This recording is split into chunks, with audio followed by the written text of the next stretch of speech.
what you need in your life. New Torah movement, trying to bring it to life. With mission form, trying to get them to fight. They walking dead, trying to bring them to life. I got that water dive in his movement. Taking them back, but it's ain't school. Takes on the ground, we never run, we walk them down. That's how we do it. Torah move, I say my prayer, hallelujah. The prophets away, baby, did me what they face. They say that I'm going up, my mind, I better tell them just that I'm staying. I stand on my two, I'm a man. I've been on that block and I can't let that stand. And keep the Torah, baby, we got that plan. If it's down, better give them a hand. Pick them up, cause together we stand. Granny had faith of a mustard seed. Uncle had faith in a bunch of keys. We sting your flat like a bunch of bees. The prophets had left, blowing their trumpet, we put in that work. They can't get for money. New Torah moving, yeah, we keep it. They coming for the tank. Told them if he try to go running, we walk them down like we searching for motives. We let out those scriptures, we load up the precepts. And they die right where you been, off, you know the gods of Egypt. We were down, now we up. Don't let them fool you. I say my praise, hallelujah. Chase on the ground, we never running, we just walking them down. Spitting scriptures like we busting them rounds. Creeping on them as a thief in the night. Praise Yah, what you need in your life. New Torah movement, trying to bring it to life. With mission form, trying to get them to fight. They walking dead, trying to bring them to life. I got that water dive in his movement. Taking them back, but it's ain't school. Takes on the ground, we never run, we walk them down. That's how we do it. Torah move, I say my prayer, hallelujah. In the making, say the boss of Yah up in the prophets got them shaking. I need my plate, no shrimp, no bacon. I got my fam by my side like we racing. Had to pull it together cause I never did it, but I see us make it. I told them be patient without destruction, how we save it. Awakened by Yah, we keep praying. Baby, it's so amazing. I got that water that they get thirsty. I got the road with me. I got that ocean I swim with them sharks and there is no true with me. Get in my heart, they play the fool with me. Can't solo, got a crew. No flim flam, no compromise, no sellout, no control show, no false show. No, we need either this or that. This or that. If you're wrong, you're wrong, and if you're right, you're right. And if that man, if the people down there are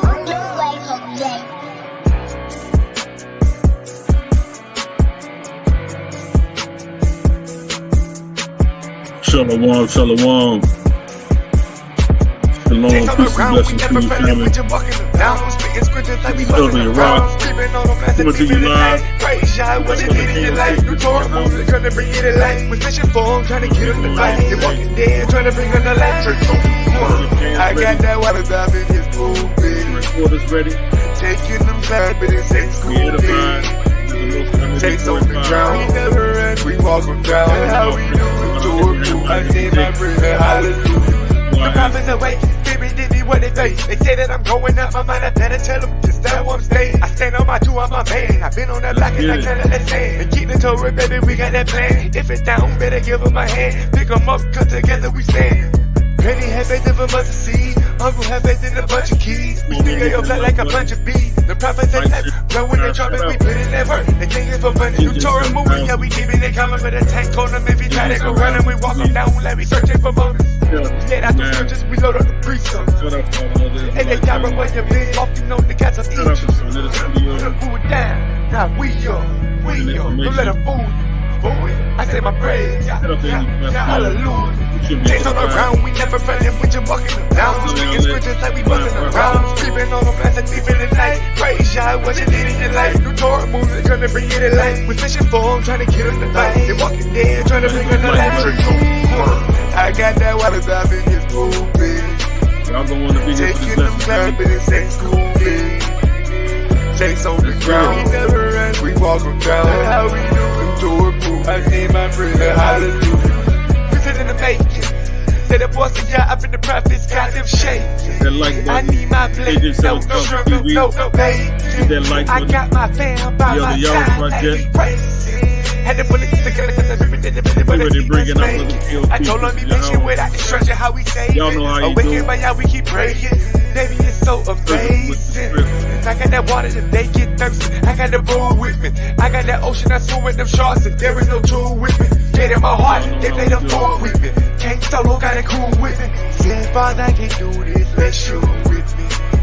Leave me alone, that things might get too silly. Only you hit me.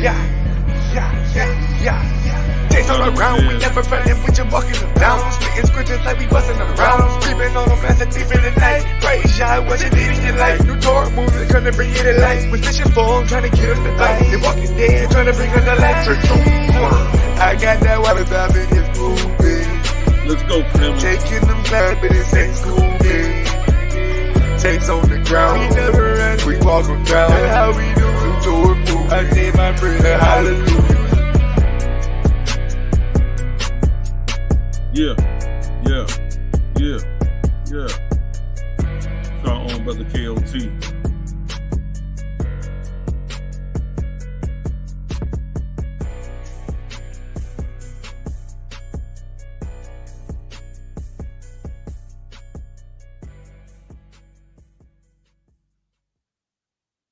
Yeah. Peace and blessings, family. Giving all praise to the God of Abraham, Isaac, and Jacob once again. To our ancestors, to Yeshua HaMashiach, Yahweh Shai, to those who eagerly call him Jesus the Christ. Let's get it in, man. Man, we got another powerful event right now, man. Our brother KOT is finna be going in right now. And I'm going to turn it right over to this brother. Let him get right into his presentation. And this lesson, man, this is critical.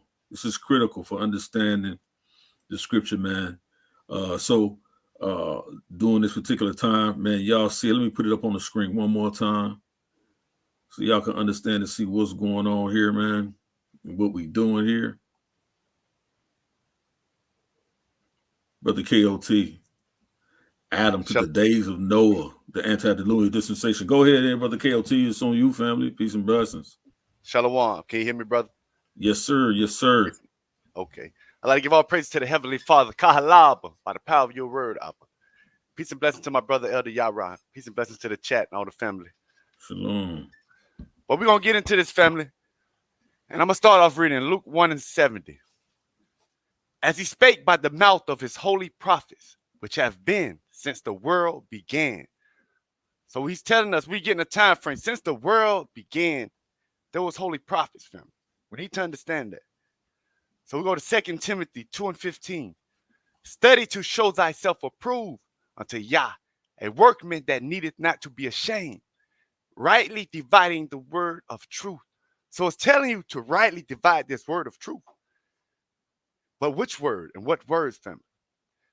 Isaiah 43:21. This people have I formed for myself. They shall show forth my praise. So I'm reading these few scriptures to give us some understanding when we get into this, family. We are the people he formed for himself to show forth his praise. The prophets teach us, the disciple teaches us to study thyself to be approved. So when reading these scriptures, as all the other prophets done, they had to study these things. And we're going to understand that through these, from Adam to Noah, we're dealing with a cycle of ages throughout these scriptures. We need to understand the elder world is before Adam receives the breath of life. The old world is from Adam to Noah. It's within those 7 days, family. Shem and Ham and Japheth was supposed to begin that new world of destruction. And you'll understand what I'm getting into in a minute, family. But let's read something else. John 13:13. You call me master and Lord, and you say, well, for so I am. If I then, your Lord and master, have washed your feet, you also ought to wash one another's feet. For I have given you an example that you should do as I have done to you. Verily, verily, I say unto you, the servant is not greater than his Lord, neither he that is sent greater than he that sent him. If you know these things, happy are you if you do them. I speak not of you all. I know whom I have chosen. I highlighted that for a reason because, remember, he's chosen people. He's constantly telling people this, even among the disciples and among Israel. But let's go ahead and but let's jump down. But that the scripture may be fulfilled, that he that eateth bread with me hath lifted up his heel against me. Now I tell you before it come, that when it come to pass, you may believe that I am he. Verily, verily, I say unto you, he that receiveth whomsoever I send, receiveth me. So whoever Yahweh shall have sent by the power of the word, family, You must receive them. And he that receiveth me receiveth him that sent me. So the Most High sent the word unto us. But let's go to 2 Timothy 2:15. I read this for a reason. Because when we get into the creation story, it's actually telling you about the creation and the replenishing of the earth at the same time, because it's allegory. It's a mystery many don't understand, family. That's why I went into 2 Timothy showing to study thyself approved. Many know I like to go into Luke 1, but let's read Daniel 9:2. In the first year of his reign, I, Daniel, understood by books the number of years. So we know Daniel studied these scriptures. He studied the books. So we need to look at these scriptures as a spirituality book and his history, historical accounts, because even the prophets are they're historians. So Daniel himself also is dealing with historical accounts. He says, I, Daniel, understood by books the number of years whereof the word of Yah came to Jeremiah the prophet. So he read the books and the prophecies came to Jeremiah. He read the book of Jeremiah. This is what we need to understand, family. Now, I'm going to jump to Luke 1 because I always read this, family, that how Luke is showing that those things which are most surely believed among us, even as they delivered them unto us, which from the beginning were eyewitnesses and ministers of the word. He's telling you, having had perfect understanding of all things from the very first. So he's telling you he's a historian. When he's putting these things together, he's also studied. That's why they're teaching us to be studied, because they will study prophets, disciples, and historians.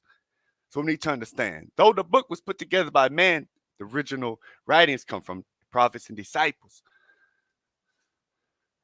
Now we're going to start off with 2 Esdras 7-6, because when you're coming at these books as a scholar, you're letting the scholars get ahead of you if you're dealing on within certain books as a religion, because scholars don't just deal in just the books you believe in. And you have to get deep. If people understand what I'm saying. But let's start off with 2 Esdras 7-6. There's also another thing. A city is builded and set upon a broad field, and is full of all good things. The entrance thereof is narrow, and is set in a dangerous place to fall, like as if there were a fire on the right hand, and on the left a deep water, and only one path between them both, even between the fire and the water. So small that there could but one man go there at once, family. Showing you this parable, family. If this city now were given unto a man for an inheritance, he never shall pass the danger set before it. If he never shall pass the danger set before it, how shall he receive this inheritance? And I said, it is so, Yah. Then said he unto me, remember they're speaking to the angels, but when they're in visions and dreams, they're speaking to the Most High. Even so also is Israel's portion. Because for their sakes, I made the world. See, so we know our portion also is of this. These dangers are set before us. We must overcome to receive our inheritance. He says because for their sakes, I made the world. And when Adam transgressed my statutes, then was the decree that now is done. So because Adam's fall brought us into these judgments and these causes upon this earth, family. Verse 12. Then were the interests of this world. So he's clarifying something. This world, family, made narrow, full of sorrow and travail. They are but few and evil, full of perils and very painful. So he clarified this world. These were the interests of this world, how they become, family. They were made narrow and full of sorrow and travail. They are but few and evil, full of perils and very painful. We're going to go to 2 Esdras 7-13. For the interests of the elder world. So right after we read that, family, it's telling us something else, that for the interests of the elder world were wide and sure and brought immortal fruit. So we're dealing with the time before Adam. Adam was supposed to be the new founder of the new world to come, family. He failed. So the world before Adam, what caused him to fall, it brought immortal fruit, family. Wisdom of Solomon 2:23. For Yah created man to be immortal and made him to be an image of his own eternity. Remember, we are the image of Yah. He created us that he dwell in us. We are his temples. We are his vehicles. Nevertheless, through envy of the devil came death. How can you envy someone that's not on this planet, that's not around you, fam? He envied the devil, and death came into this world. And they that do hold of his side do find it. Remember, the elder world brought immortal fruit. Death came through Adam envying the devil. That's why this world was made narrow. Well, the second Esdras 6:38. And I said, oh yeah, you spake it from the beginning of the creation, even the first day, and said, thus let heaven and earth be made. And your word was a perfect work. Even he's telling you about that word that came forth and created these things. He spoke forth his word, those spirits. The word, you know who we're speaking of, it brought forth this work. It was perfect. That's what we get Genesis 1:1. In the beginning, Yah created the heaven and the earth. Verse 39 of 2nd Esdras 6:38. So we go to verse 39. And then was a spirit, and darkness and silence were on every side. The sound of man's voice was not yet formed. And now we're getting to understand what it's talking about, because we get to Genesis 1 and 2. And it says, and the earth was without form and void, and darkness was upon the face of the deep, and the spirit of Yah moved upon the face of the waters. And many people need to understand there was a war and a flood. That's when you get to Genesis 1 and 2. That's why it's like this. But these were also people, when it says the allegory of it moved upon the face of the water, was the face of the people. And we're going to understand what that means. Now we jump to 2nd Esdras 7:30. It says, and the world shall be turned into the old silence 7 days, like as in the former judgment. So when we get in Genesis 1 reading about the 7 days, that was the old world that was turned into silence. And he's also giving allegory to Adam to Noah's time. It was going to be destroyed. But he's referencing the elder world. That's why we're reading about those 7 days when Adam appears. Because there was an old silence, family. And we know that because we jump back to 2nd Esdras 6:39 when it said, and then was the spirit, and darkness and silence was on every side. That's why verse 7 and 30 out of 2nd Esdras tell us, and the world shall be turned into the old silence 7 days. Because when we read about that, that's Genesis 1 and 2. That's in those 7 days. Like as in the former judgments. That was those former 7 days that it was destroyed. Because Jeremiah 4:23 tells us, I beheld the earth, and lo, it was without form and void, and the heavens, and they had no light. Because it was destruction, family. I beheld the mountains, and lo, they trembled, and all the hills moved lightly.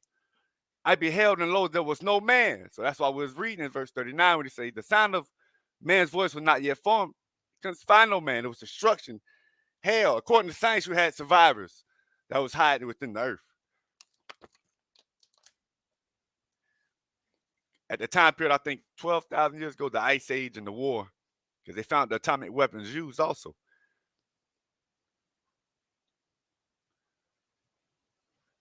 I beheld, and lo, there was no man, and all the birds of heaven were fled.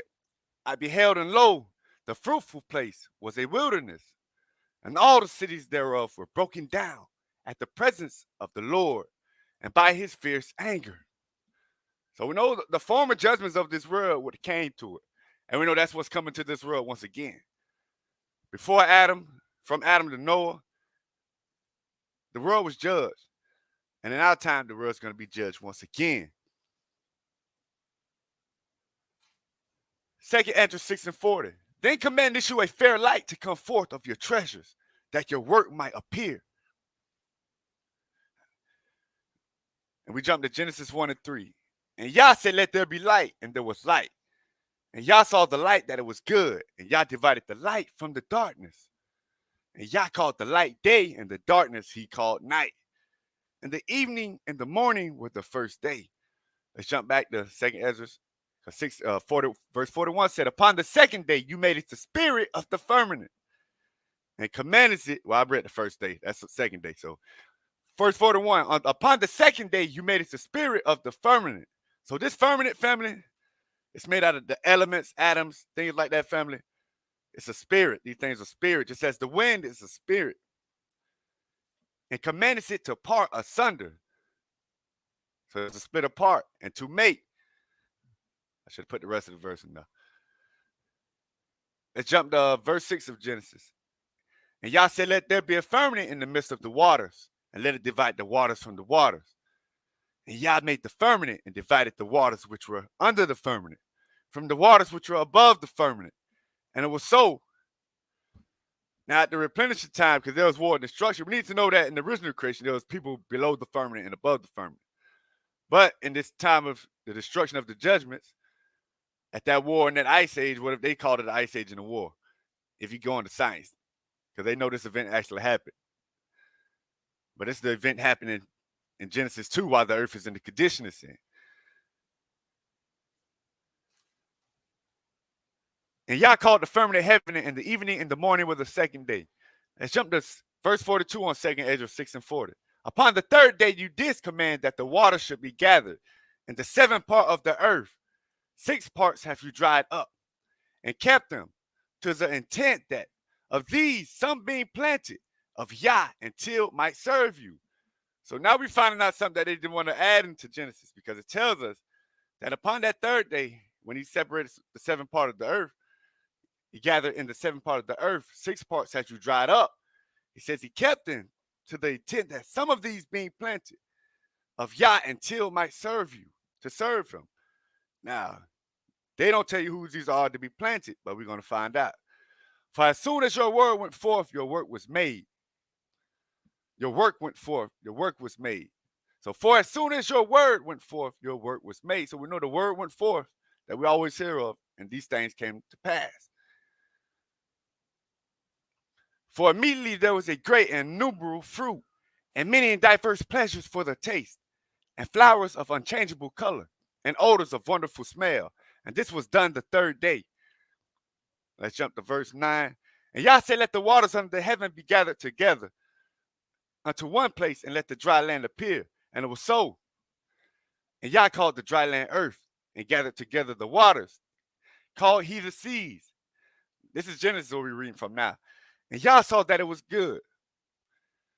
And Yah said, let the earth bring forth grass, the herb yielding seed, and the fruit yielding tree, fruit after his kind, whose seed is in itself upon the earth. And it was so. And the earth brought forth grass and herb yielding seed after his kind, and the tree yielding fruit, whose seed was in itself after his kind. And Yah saw that it was good, and the evening and the morning were the third day. Now we get to 2nd Ezra 6 and 45. Upon the fourth day, you commanded that the sun should shine. So now the sun is a different light, family, and the moon give her light, and the stars should be in order. So the first light that was brought forth is a different light, family. Just as you got people in your houses, they don't use the sun, you're growing stuff indoor, like fruits, vegetables, in greenhouses. Some people do it indoor, fruits and vegetables. They're not using the sun, they're using artificial lights, family. Because you don't actually necessarily need the sun if you know about science. You need light for a lot of these things. But you needed the sun when it came into its order, when it was given. And the stars should be in order, and gave us them a charge to do service unto man that was to be made. So these things, the sun, the moon, the stars, will do service unto us that was to be made. Genesis 1 and 14. And Yah said, let there be lights in the firmament of heaven to divide the day from the night, and let them be for signs and for seasons and for days and years. So he's telling us what they're for. And let them be for lights in the firmament of heaven to give light upon the earth. And it was so. He tell you what he created them for. And Yah made 2 great lights, the greater light to rule the day, and the lesser light to rule the night. He made the stars also, and Yah set them in the firmament of heaven to give light upon the earth, and to rule over the day and over the night, and to divide light from darkness. And Yah saw that it was good, and the evening and the morning were the fourth day. And Yah said, let the waters bring forth abundantly the moving creature that hath life, and fowl that may fly above the earth in the open firmament of heaven. And Yah created the great whales, and every living creature that moveth with the waters brought forth abundantly after their kind, and every winged fowl after his kind. And Yah saw that it was good. Now over in 2nd Ezra 6 and 47, jump to 48, speaks the same thing. Well, 47, upon the 5th day, you set unto the 7th part where the waters were gathered, that it should bring forth living. For the dumb water and without life brought forth living things, at the commandment of Yah, that all people might praise your wonderful works, wondrous works. So if you know 2nd Ezra in this certain part of the scripture, he's actually going into the 7-day creation. And we're going to go to 6 and 49 of 2nd Ezra. Then did you ordain 2 living creatures, the one you call us Enoch, and the other Leviathan. Now remember, family, this is the 5th day. That's why I jump back to 47 and say, upon the 5th day, that's verse 47 of 2nd Ezra 6. And this is verse 48. So now we're at verse 49. We're still in the 5th day in 2nd Ezra. Then this you ordained 2 living creatures, the one you call us Enoch, and the other Leviathan. So this is where you find out who Leviathan is. And did separate the one from the other. For the 7th part, namely where the water was gathered together, might not hold them both. So he separated these two different peoples. And this is the 5th day. This is what a lot of people don't understand why they don't put this in Genesis. Unto Enoch, you gave us one part, which was dried up the 3rd day. Remember on the 3rd day, the part that was dried up the land that we read about both in Ezra and Genesis. So that some may serve him. Let's go back to it. I don't know what just happened.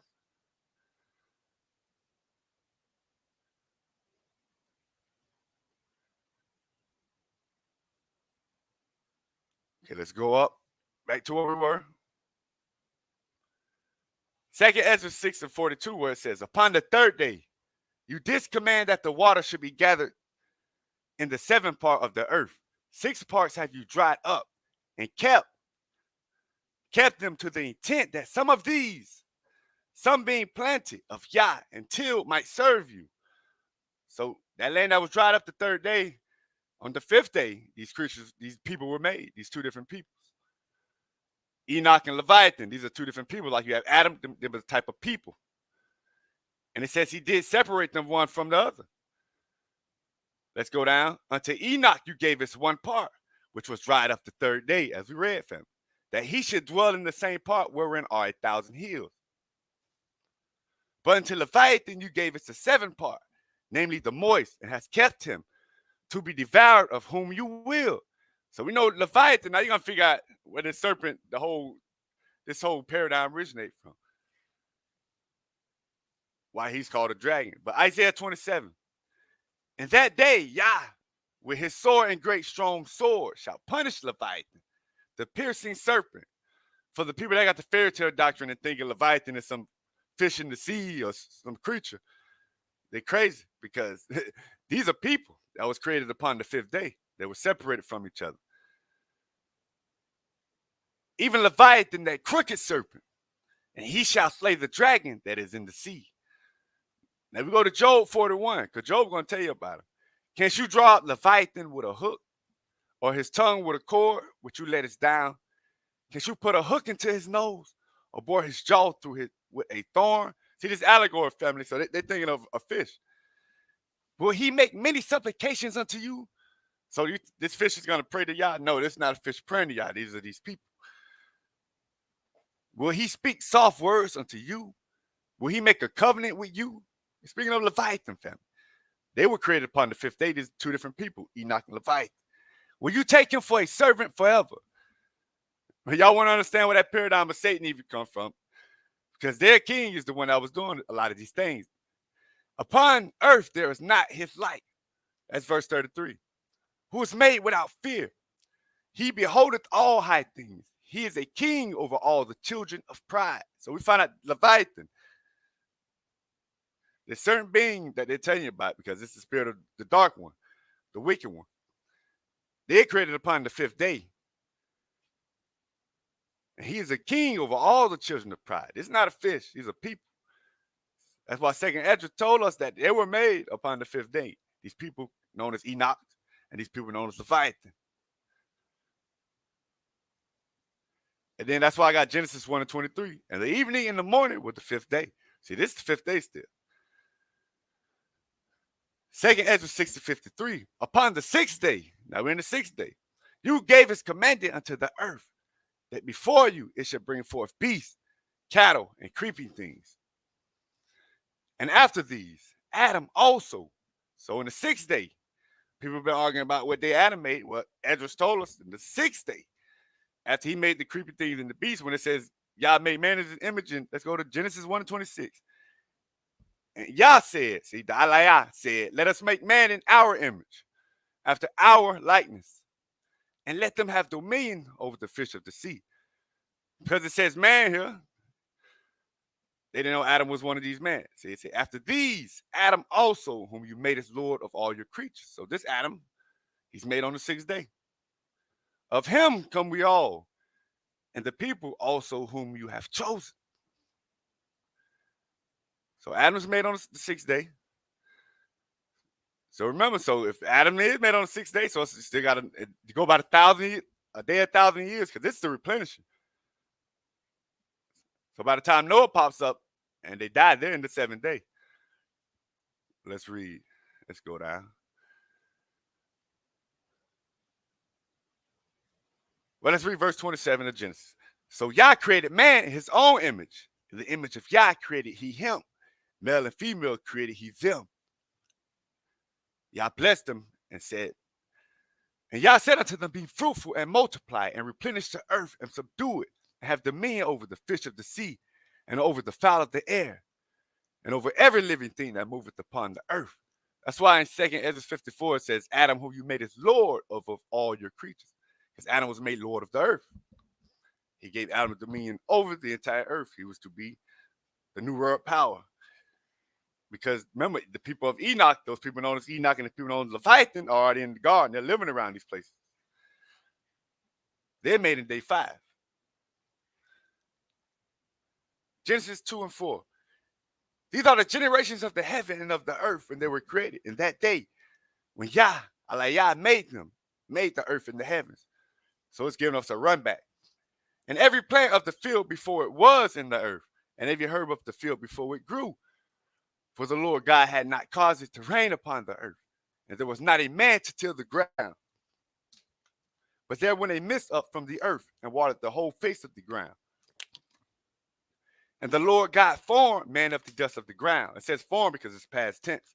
It's giving us a run back of what happened in the day 6. And breathed in his nostrils the breath of life. So he was walking dead at first, family, in day 6. So he received the spirit of the Most High, of the word into him. And man became a living soul. That's why it's made the Lord of the earth. And the Lord, Yah planted a garden. The Lord Yah planted a garden eastward in Eden. And there he put the man whom he had formed. So he brought them there. We go to Genesis 2 and 17.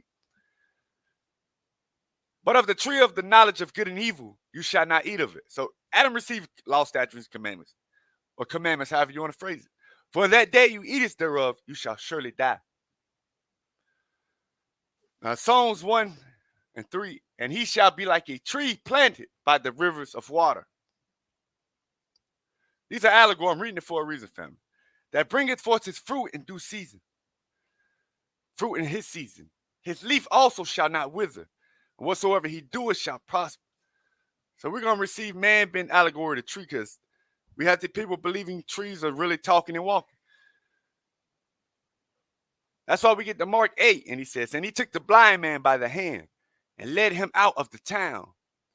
And when he had spit on his eyes and put his hands upon him, he asked him if he saw anything. And he looked up and said, I see men as trees walking. So he's not looking around at different people. He's actually giving this vision. And he said, and I see man as trees walking. And after that, he put his hands again upon his eyes and made him look up. And he was restored and saw every man clearly. And watch this. And he sent him away. I sent him away. To his house, saying, neither go into the town, nor tell it to any in the town. So he didn't want anybody to know about this, what he done and what he saw. Because it's an allegory, family. These things were written for our learning that we would know. Genesis 3 and 1. That's why we get to Genesis 3 when we see now the serpent was more subtle than any beast of the field, which the Lord Yah hath made. And he said unto the woman, hath Yah said, you shall not eat of every tree of the garden. He's talking about learning and dealing with these other people. And the woman said unto the serpent, we may learn of the knowledge of the people of the garden, but of the knowledge of the tree which is in the middle of the garden, or amongst the garden, Yah has said, you shall not learn of them, neither shall you deal with these people. Surely you'll die. Now, Genesis 3:22, it says, and the Lord Yah said, behold, the man is become as one of us. Now, these are the angels, family. They're known as lords and gods. The scripture tells us there's many lords and many gods. Many called lords, many called gods. But the Most High Father is the highest. And Yahweh Shai, the word is the Lord. But all the angels are called lords and they're called gods and they're called angels. When you understand that, you'll understand what it's really talking about. So they're saying man become as one of us. Remember, this Adam is a special man. That's why he lived over 900-something years old. To know good and evil. So this is all about this knowledge being obtained from him. Lest he put forth his hand and take also of the tree of life and eat and live forever. So they're speaking about this tree of life. Therefore the Lord Yah sent him forth from the garden of Eden to till the ground from where he was taken. So he sent him back where he was taken from. See what he said? To till the ground from where he was taken. He didn't turn him back in the dust. He took him back to the place he got him from. When he put his spirit in him and raised him back up. So he drove out the man and placed at the east of the garden of Eden cherubims and a flaming sword which turned every way to keep the way of the tree of life. Now we go to Proverbs 3:12. This is what it's all about, knowledge, family. It's all about your heart, love, and truth. It's what he's searching for. So for whom Yah loveth, he corrected. Even as a father, the son in whom he delighteth. Happy is the man that findeth wisdom, and the man that getteth understanding. So you find that wisdom, this to women also. They just use man, family. That findeth wisdom, and the man that getteth understanding. For the merchandise of it is better than the merchandise of silver and the gain thereof, than fine gold. She is more precious than rubies, and all the things you canst desire are not to be compared unto her. Length of days is in her right hand. You hear that, family? Length of days is in her right hand. And in her left hand, riches and honor. Her ways are ways of pleasantness, and all her paths are peace. She is a tree of life to them that laid hold upon her. So Adam needed to find that wisdom while he was out there, and that understanding. Because remember, they was allowed to deal with other people among the garden. These are prophets that was amongst the garden in that time. There always been prophets of the Most High. And they were in the garden. They were allowed to deal with them, but they dealt with the people of the fight. And they dealt with the people of the serpent family.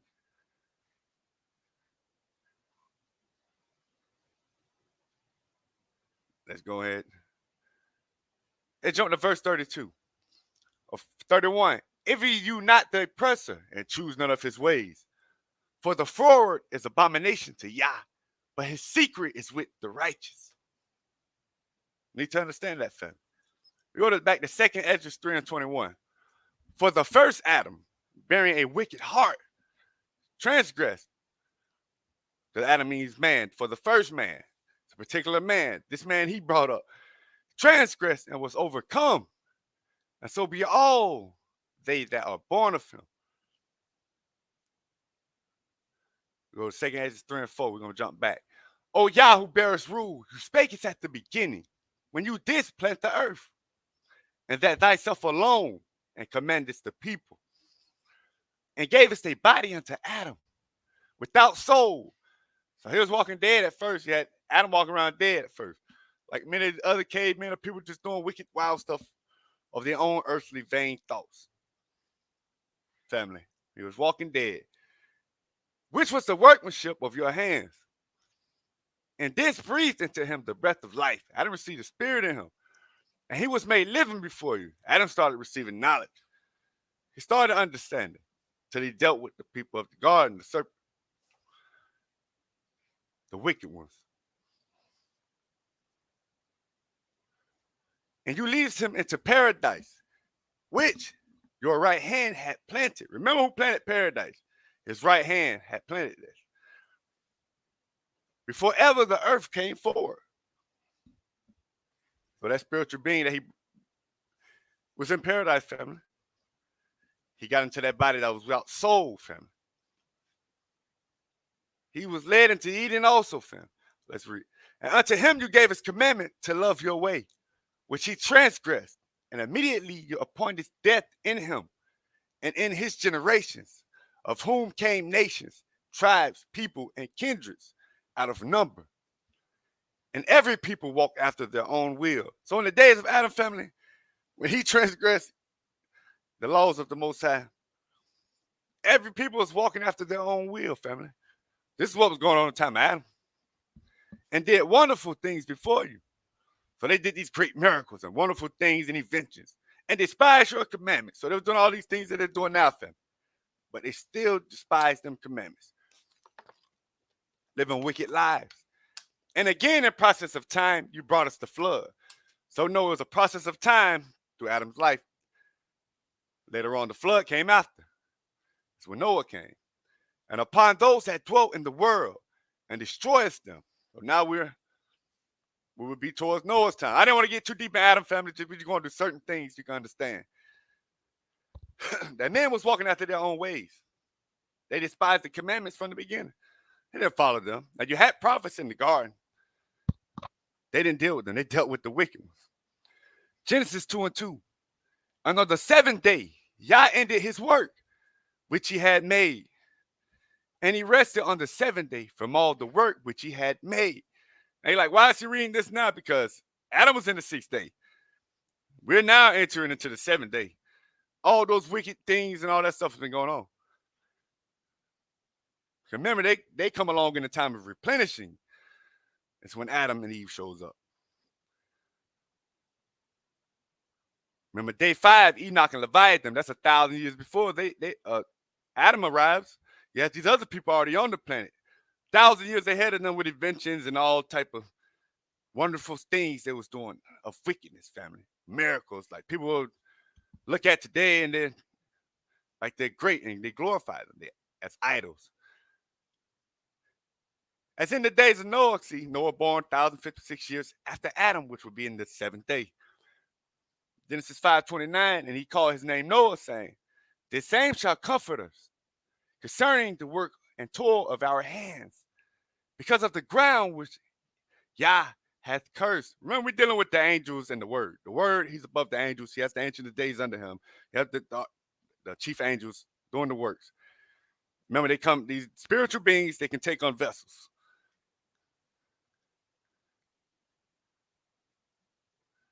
But as in the Matthew 24:37, but as the days of Noah were, so shall also the coming of the Son of Man be.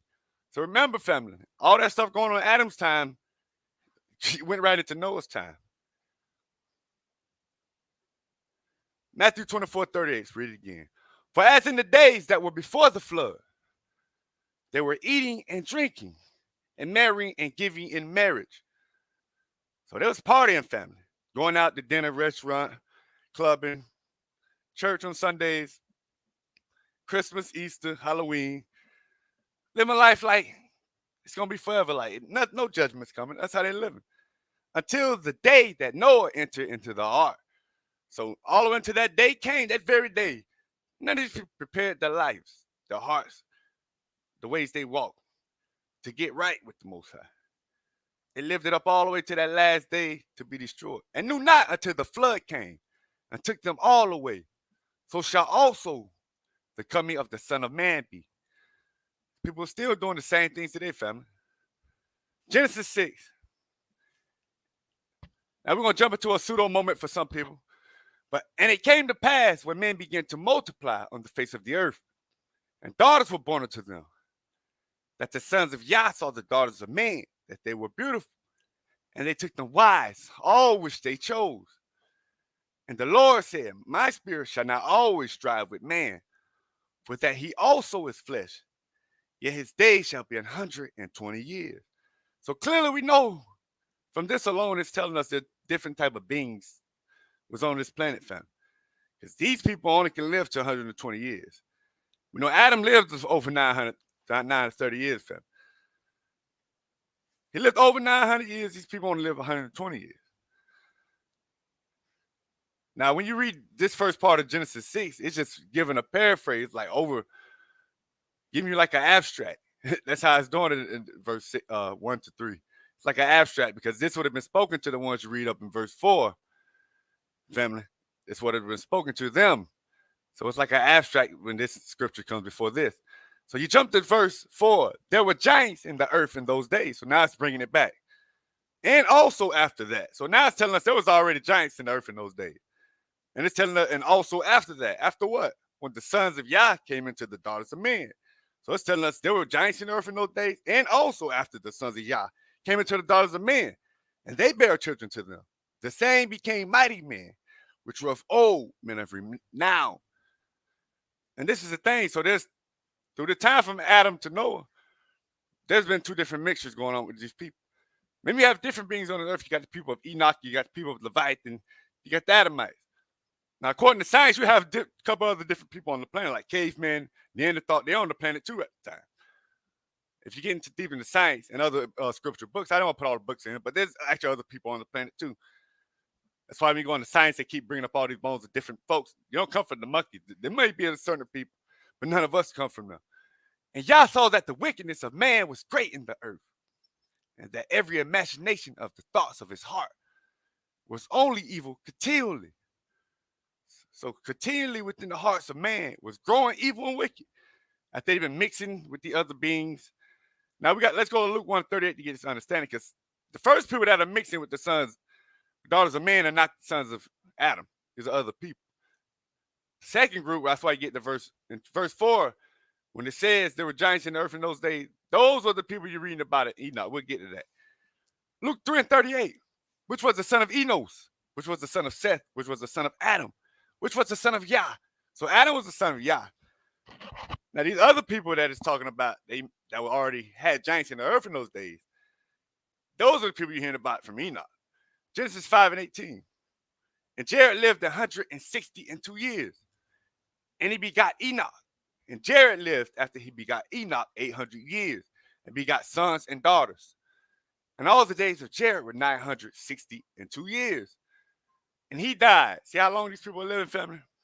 And Enoch lived 65 years, and begot Methuselah. And Enoch walked with Yah after he begot Methuselah. So out of all these people, when you go through the generations, it points out like Nimrod. A few people in these generations, it points them out for a particular reason.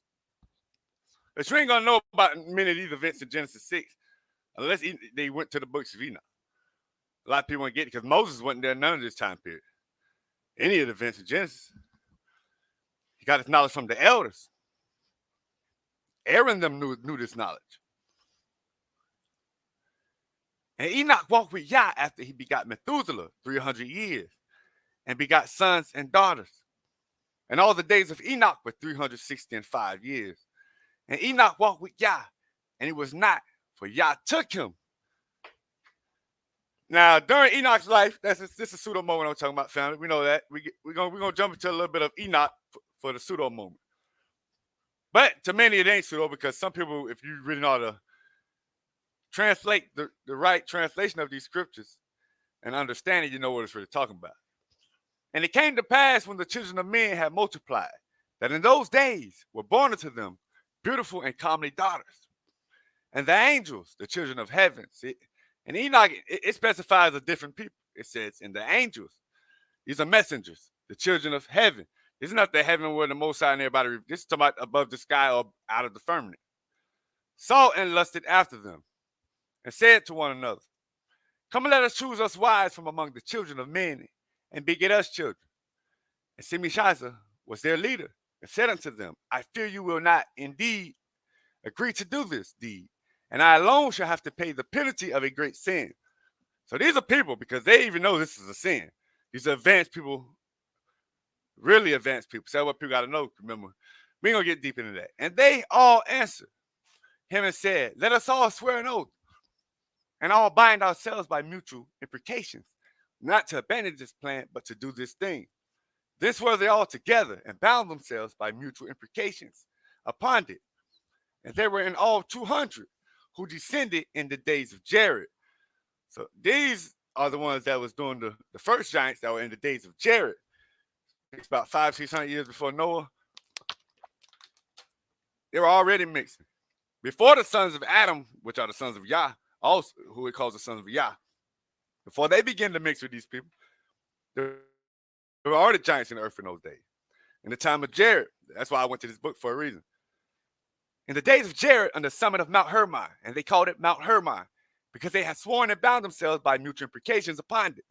And these are the names of their leaders. Simihaza, their leader, Arikiba. Rami, I ain't even going to read all their names, fam. But these are people, fam. They're not majestic super angels or none of that. They're messengers. Now, the question would be because nowadays we got people that believe in globe earth and people that believe in flat earth. Now, it's like a new religion. For people that believe in the globe earth, where do these people come from? Do they come from another planet? People that believe in flat earth, where do they come from? Do they come from the other side of the ice wall? That's why I call this part the pseudo mode. But that's what we need to understand. Because Genesis 6 is telling us about giants in earth in those days. Then it tells us the sons of Yah came into the daughters of men.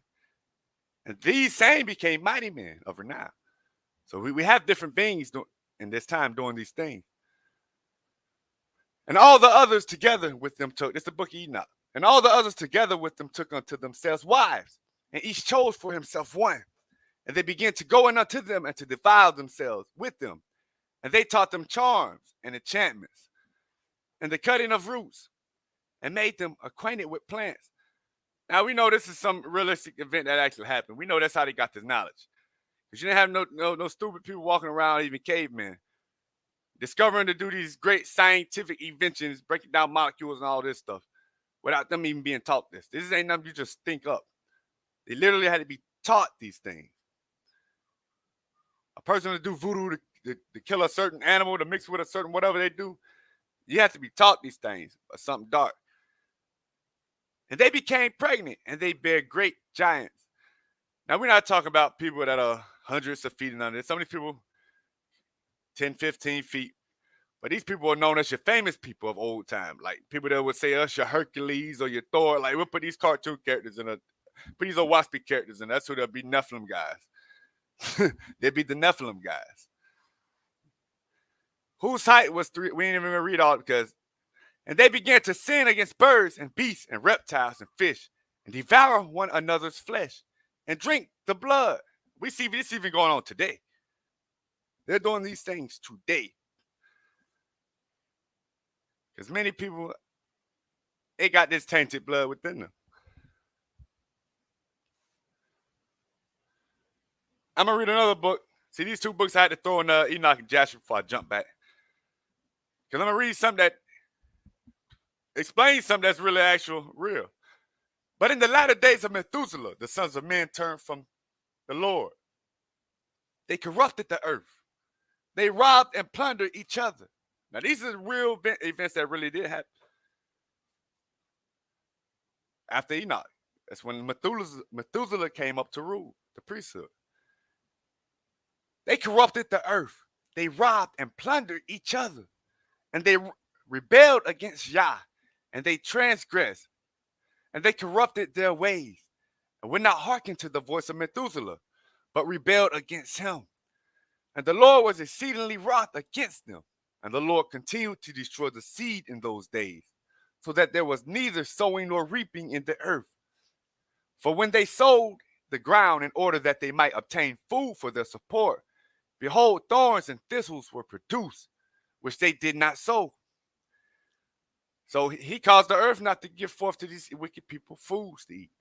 And still the sons of men did not turn from their evil ways, and their hands were still extended to do evil in the sight of Yah. And they provoked the Lord with their evil ways. So they provoking these angels, family, that's son. And the Lord was very wroth and repented that he had made man. And he thought to destroy and annihilate them. And he did so. In those days when Lamech, the son of Methuselah, was 160 years old, Seth, the son of Adam, died. And all the days that Seth lived were 912 years. And he died. And Lamech was 108 years old when he took Ashuma, the daughter of Elisha, the son of Enoch, his uncle, and she conceived.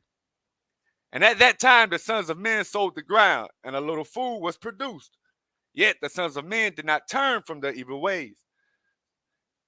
And they trespassed, and they rebelled against Yah. So he gave the ground, let the ground produce food for them. Gave them little food to eat. They still continue to be wicked beings. I'm going to read one more slide from Book of Joshua. And the wife of Lamech conceived and bare him a son at that time. And at the revolution of the year, so at the changing of the year, and Methuselah called his name Noah, saying the earth was in his days at rest and free from corruption. So in the time of Noah, the earth was at rest in his days and free from corruption. And Lamech, his father, called his name Menachem, saying, this one shall comfort us in the work and the miserable toil in the earth, which Yah had cursed. Now we read that in Genesis, family. And the child grew and was weaned, and he went in the ways of his father Methuselah, perfect and upright with Yah. And all the sons of men departed from the ways of the Lord in those days, as they multiplied upon the face of the earth with sons and daughters. And they taught one another the evil practices. And they continued sinning against Yah. And every man made unto himself a god. This is what they're doing today, family. Everything becomes a god to people nowadays. Cell phone, your car, your chain, your watch, your TV, your shirt, your shoes. And they robbed and plundered every man his neighbor. So this is all the events occurring from the time of Adam to Noah. And as well as his relative. It's still going on today. They're robbing the neighbors, stealing from the aunties, uncles, mamas. We see this today, family. And they corrupted the earth. And the earth was filled with violence. We see them going over stealing people oil, taking gold. We know what they're doing. They're plundering this earth. It's wickedness going all throughout this earth today.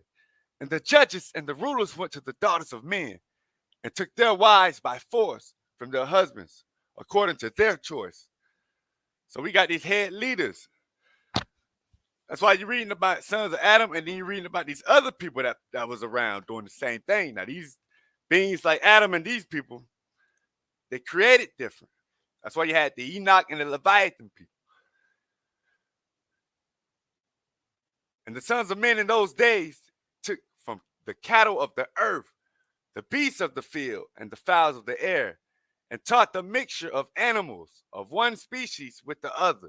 So then they was teaching all the way back from Noah to Adam. They was teaching the mixed animals with other animals in science labs and all. From they were so advanced back then because they learned the knowledge from these advanced beings. So they started putting humans with animals. They started mixing these DNAs in labs. We had what they call chimeras and stuff. Yeah, animals and people mixed together, different types of animals put together. That's why many people see these things in the woods and on campus, because they've been mixing animals together and people with animals nowadays too. That's why all these new creatures is just popping up all of a sudden. Then these science labs doing these things. And in these private labs. In order therewith to provoke Yah. And Yah saw the whole earth, and it was corrupt. For all flesh had corrupted its ways upon the earth. And all men and all animals. And the Lord said, I will blot out man that I created from the face of the earth. Yeah, from man to the birds of the air, together with cattle and beasts that are in the field. For I repent that I made them. I mean, he's turning away that he made them. And all men who walk in the, and you know, we're doing a lot of angels too. And all men who walk in the ways of Yah died in those days. This is what they don't tell you. That's why Enoch left off also. And all men who walk in the ways of Yah died in those days before the Lord brought the evil upon man. So they didn't have to suffer the judgment of the floods and the things that was coming upon the earth in those days, because they left. They died in old age and things like that. They left the earth. Many of them was taken up. They left the earth before the judgment came. So a lot of these people, I was saying, when they died, they're not dying because they was wicked. It was time to escape a certain judgment also that was coming, which he had declared. For this was from the Lord, that they should not see the evil, which Yah spoke of concerning the sons of men. So they didn't have to see that evil coming.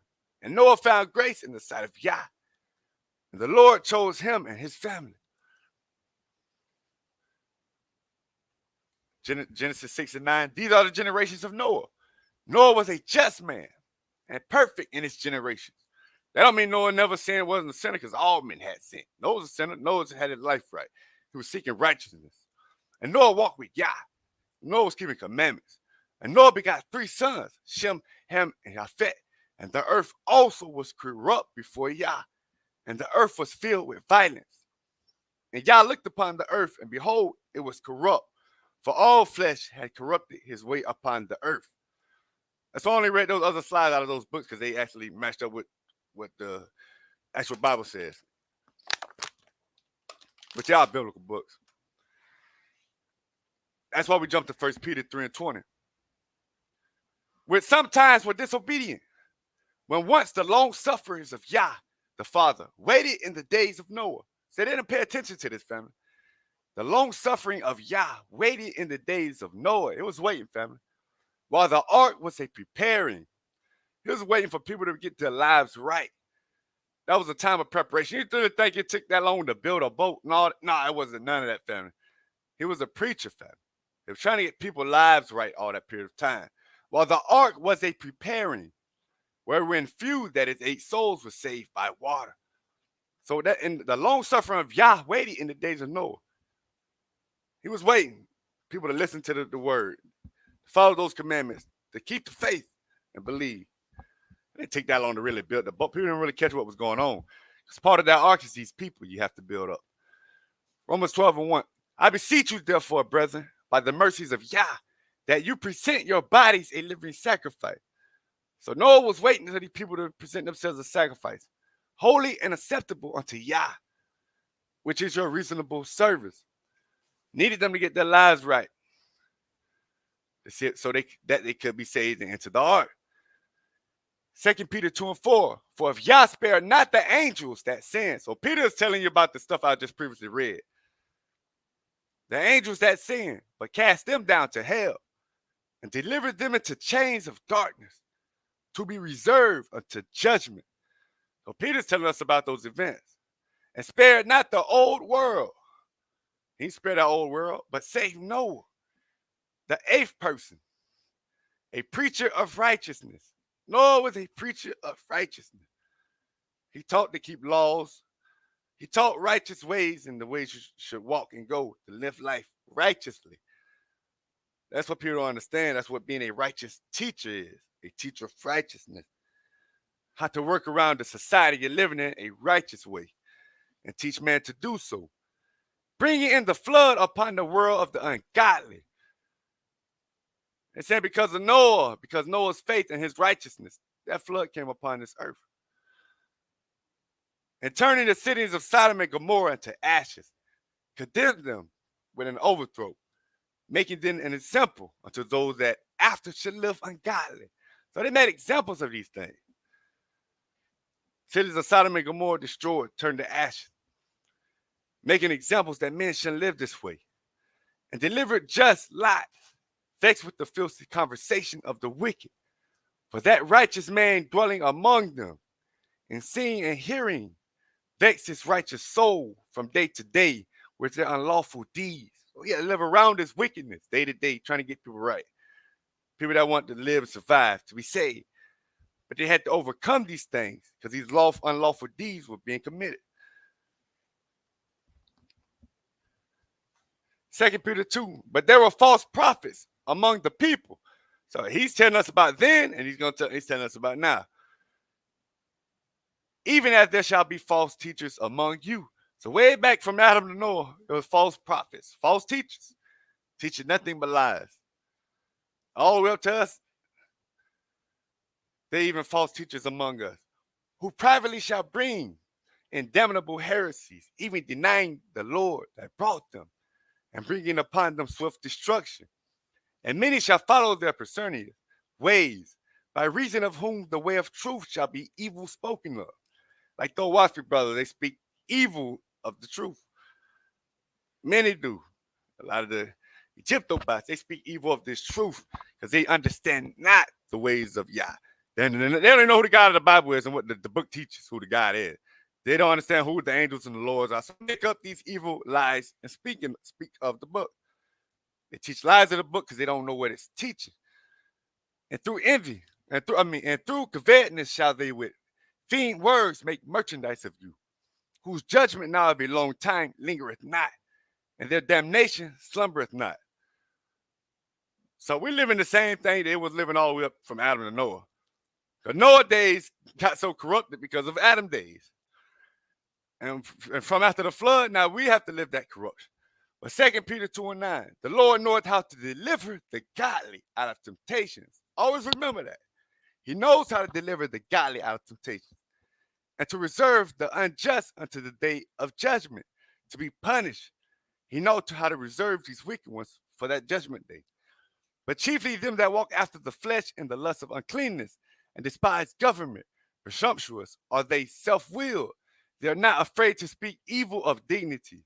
Whereas angels, which are greater in power and might, bring not railing accusations against them before Yah and before the high angel and for the word. They don't bring railing accusations against us or against them. That's why Michael didn't bring the railing accusation against Satan. But these as natural brute beasts made to be taken and destroyed speak evil of the things that they understand not. So they speak evil of these scriptures and of this book because they understand not what it's teaching them, and shall utterly perish in their own corruption, and shall receive the reward of unrighteousness, as they that count it pleasure to riot in the daytime. Spots they are and blemishes, sorting themselves with their own deceivings, while they feast with you, having eyes full of adultery, and that cannot cease from sin, beguiling unstable souls, and a heart they have exercised with covetous practices. Cursed children. This is what we're dealing with, because Peter, now, he's quoting from Adam to Noah, and he's quoting about these same people in our time. How they're the same ways. That's why they told us the last generation will be worse than the first.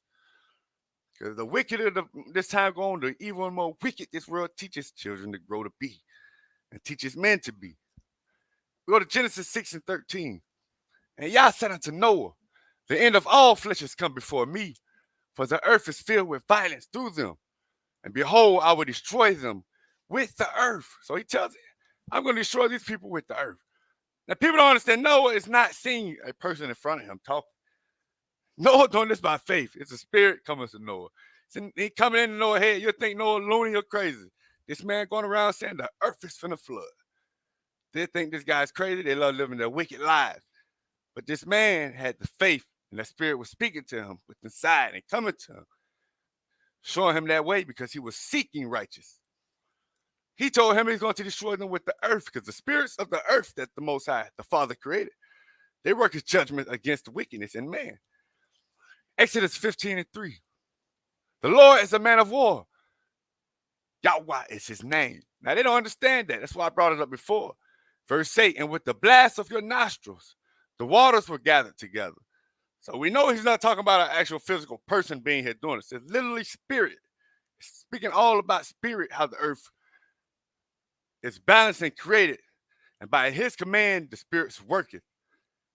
The earth will do judgment. Let's jump down. You did blow your wind. This is verse 10. He's telling her he blew with, you did blow with your wind.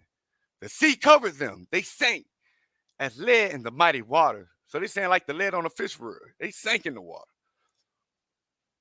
They just sank down because you blew your wind and the sea covered them. Not dealing with an actual guy walking around blowing out his mouth. The wind blew. Waters made a wave over the people and sank them. No, it's literally spirit. You don't mess with the judgment of the Most High. The earth he created in the form. That's why they call it mother, the mother earth. The nurturer. She will protect her children. Remember, she has spirit all in her. Who is like unto you, O Yah, among the gods? Huh? You see that? Who is like among him among the gods? Who is like you, glorious in holiness, fearful in praises, doing wonders? See, because he controls the actual earth of all spirit and all things. And he gave his angels, his word gave command to the angels to put forth a lot of these things. So they're like, they statues, their shoe, their shirt they've been worshiping, can't do these things.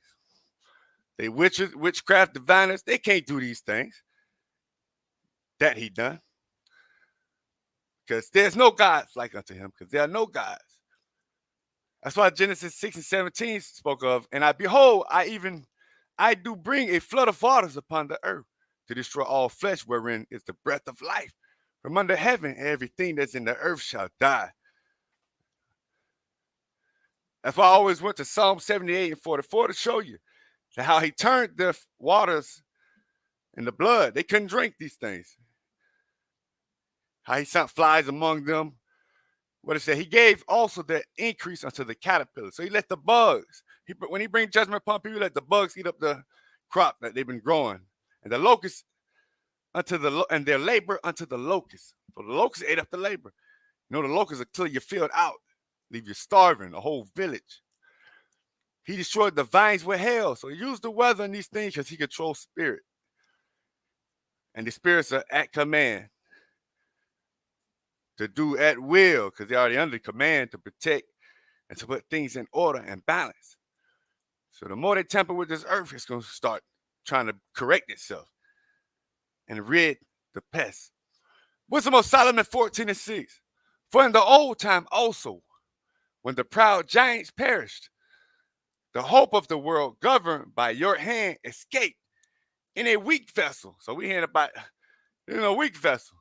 A lot of people understand Noah preaching throughout the whole period of time. They're supposed to be building a boat. He's trying to build up this ark of these people. The hope of the world governed by your hand escaped in a weak vessel and left to all ages a seed of generation. For blessed is the wood whereby righteousness cometh. The wood was blessed because of the righteousness came by. It was Noah. But that which is made with hands is cursed, as well it. And he that made it, he because he made it, and it because being corruptible, it was called God. These people worship the boat. Some people got the boat worship calling it God. There's people today praising the boat of Noah as a God. For the ungodly and his ungodliness are both alike, hateful unto Yah. For that which is made shall be punished together with him that made it. Therefore, even upon the idols of the nations shall there be a visitation, because in the creature of Yah they are becoming an abomination and stumbling blocks to the souls of men. You see what they done, family? All these idols they set up, they are abomination and become stumbling blocks to the souls of men. And they snare to the feet of the unwise. So they're destroying people's minds and lives with these idols and this worship of craziness. They got people who kill you over that rock of Mecca and all that stuff. Someday they ain't no God. It's a piece of rock. For the devising of idols was the beginning of spiritual fornication, and the invention of them, the corruption of life. So life was corrupted by these things, family. But neither were they from the beginning, neither shall they be forever. So none of these things was there at the beginning, and they would not be forever. For by the vainglory of men they enter into the world, and therefore shall they come shortly to an end. This whole book is teaching about the corruptible man, wicked man, taking on spirits of darkness, creating idols, killing, destroying their neighbors, destroying their own families. This is what it's all about. This is what was going on since Adam to Noah. Wisdom of Solomon 14:15. For a father afflicted with untimely mourning when he had made an image of his child soon taken away, now honor him as a god. See, they still doing this today. They even put the shirts, the picture of a dead person on their shirts, the vehicles. They don't understand. These people, they don't believe in the faith of the life after nothing. So we start beginning to worship the dead, which was then a dead man, and delivered those that were under him ceremonies and sacrifices. They doing all rituals and all, family. This in process of time and ungodly custom grown strong was kept as a law. So they started keeping laws to these customs that were ungodly. They were bringing up these fake idol worship, these fake customs and traditions, and made them as laws. So people will follow them throughout time. So like in America, they gave you these false holidays and things, and they made it laws to themselves in the books. And now every month they have their holidays pop up to brainwash you more with idols, destroy your minds, things that can't save you or help you, to make you forget about the commandments and the worshiping of the Father. Engraven images were worshipped by the commandments of kings. And kings were commanding these people to suffer the wickedness. Wisdom of Solomon 13:1. Surely vain are all men by nature, who are ignorant of Yah, and could not out of the good things that are seen know him. That is, neither by considering the works did they acknowledge the workmaster. but deem either fire or wind or the swift air or the circle of the stars or the violent water or the lights of heaven to be the gods which govern the world. It's all over the world right now. Africa all over, worshiping the sun, moon, stars. Even in Egypt, worshiping the sun, moon, stars. They don't understand the one who created these things. With whose beauty is they being delighted, took them to be gods. Let them know how much better Yah, the Lord of them, is, for the first author of beauty, have created them. So they worshiping things that was created by the one who brought forth that beauty unto them. But if they were astonished at their power and virtue, let them understand by them how much mightier he is that made them. He's more greater than that sun they're waking up calling the son of God, the sun in the sky, the moon that's being worshipped, the stars are being worshipped. The one that created them are greater. For by the greatness and beauty of your creatures, proportionably, the maker of them is seen. So he's telling us by the creatures. He said, for by the greatness and beauty of your creatures, proportionably, the maker of them is seen. He's seen in us, family, and seen by the things around us. The sun, moon, stars, trees, water. The maker is seen within all, but they understand not what the true God is. And who the Lord is, the one set up as the presence. But Matthew 24:37. But as the days of Noah were, so shall also the coming of the Son of Man be. For as in the days that were before the flood, they were eating and drinking and marrying and giving in marriage until the day that Noah entered into the ark, and knew not until the flood came and took them all away. So shall also the coming of the Son of Man be. Then shall two be in the field. The one shall be taken and the other left. Two women shall be grinding at the mill. The one shall be taken and the other left. Watch therefore, for you know not what hour your Lord doth come. But know this, that if the good man of the house had known in what watch the thief would come, he would have watched. So he's telling you, if you were preparing yourself, these people didn't prepare themselves all the way into the day Noah entered into the ark. It was no minute, hour, day that these people took out the time to serve the Heavenly Father. They did no preparation throughout them lives. Say, watch therefore, for you know not what hour your Lord doth come. But know this, that if the good man of the house had known and what watch the thief would come, he would have watched. Like if you know when he's coming, then you would stop, go out and start watching. So like many, they'll live their life wicked and evil and say, well, we know he's coming this year, so I'll wait all the way to that year to get my life right. That's not how it works. He has a setup for a reason. She ain't finna play this game with him. And would not have suffered his house to be broken up. So you would sit down and prepare if you knew exactly what day he was coming for the righteous man. And get your house ready and be like, I know he's coming this time. I want all y'all to be ready by this day. It ain't working like that. Therefore, be you also ready, for in such an hour as you think not the Son of Man coming. It's going to be when you're unexpecting. That means you better be ready every minute, second, hour of the day. You better be on the right path, walking in the right direction. Your heart better be right. You better be keeping law, commandments of righteousness. Because you know not in that moment or hour when he does come. Who then is a faithful and wise servant, who his Lord hath made ruler over his household, to give them food in due season. This even spiritual food and earthly food. Blessed is that servant whom his Lord, when he cometh, shall find so doing. So he shall find you doing what he taught, keeping laws, doing righteousness. Verily I say unto you, that he shall make him ruler over all his goods.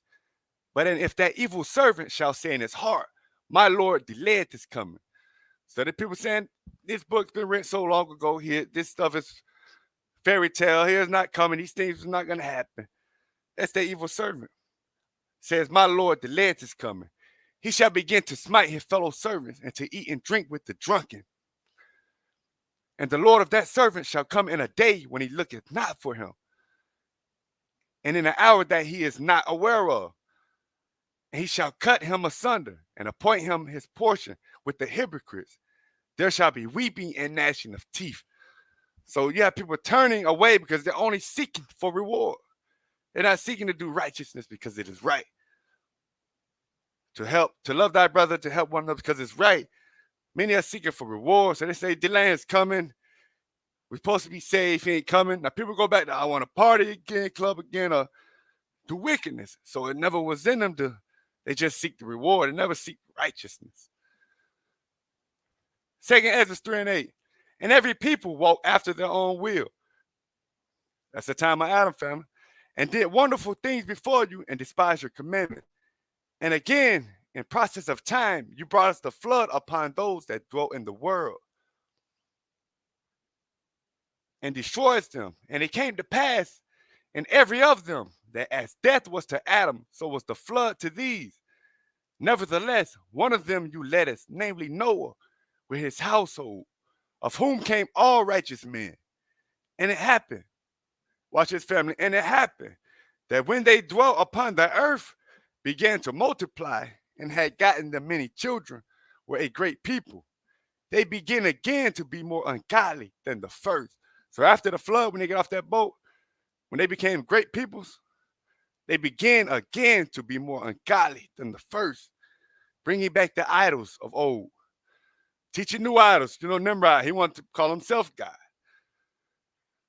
By faith, Noah, being warned of Yah, of things not seen as yet, moved with fear, prepared an ark to the saving of his house. So by faith, Noah, this is what Noah did, by faith, family. Noah didn't see anybody, when nobody popped down in the ship, nobody did anything. The Spirit was upon Noah. Noah had faith of doing righteousness. So the Father brought his Spirit upon Noah, showing him the way. And he warned Noah. By faith, Noah, being warned of Yah, of things not seen as yet. So Noah didn't have to believe any stuff was going to happen. But Noah had faith and trusted in the Spirit that was upon him and showed him. Move with fear and prepare an ark. What did he do this for? To the saving of his house. Remember, Noah was a great person. He was a preacher of righteousness. He had a kingdom he was in. So Noah was trying to teach all the people within his neighborhood, his kingdom, had come into his church or his temple to teach them righteousness. He wanted to save his house. That means all the people around him in his own house of his family. But he wanted to save all around because he had a kingdom by the which he condemned the world. So look, so by the which he condemned the world and became heir of the righteousness, which is by faith. So by what Noah did, condemn the world, and the Spirit of the Most High brought the spirit of the earth, where it caused the flood upon the earth and judgments to come upon men because of what Noah did. As what Adam was supposed to do, then Noah done these things to become Lord of earth. That the earth bended at his will because the Spirit of the Father was in him, because we are the image of Yah. So he places spirits in us by the word, family. But by faith, always remember that Noah done these things by faith. Just like everybody else going to these churches, Noah was teaching the great judgments that come upon this wicked, evil place because Noah seen and knew what was going on around him. So Noah went to teaching these things. Noah had faith what was going to happen. Noah heard the older knowledge from the elders. Noah knew about the flood and previous judgment before this world. Many of them did. The actions of Genesis 2 and before that, family. I think that was my last slide I was going to bring. I didn't want to get too deep because I can do a 3-4 hour slide on this type of stuff, but we can end it right there, Elder, and talk about what you want to. Or if anybody want to hit the panel.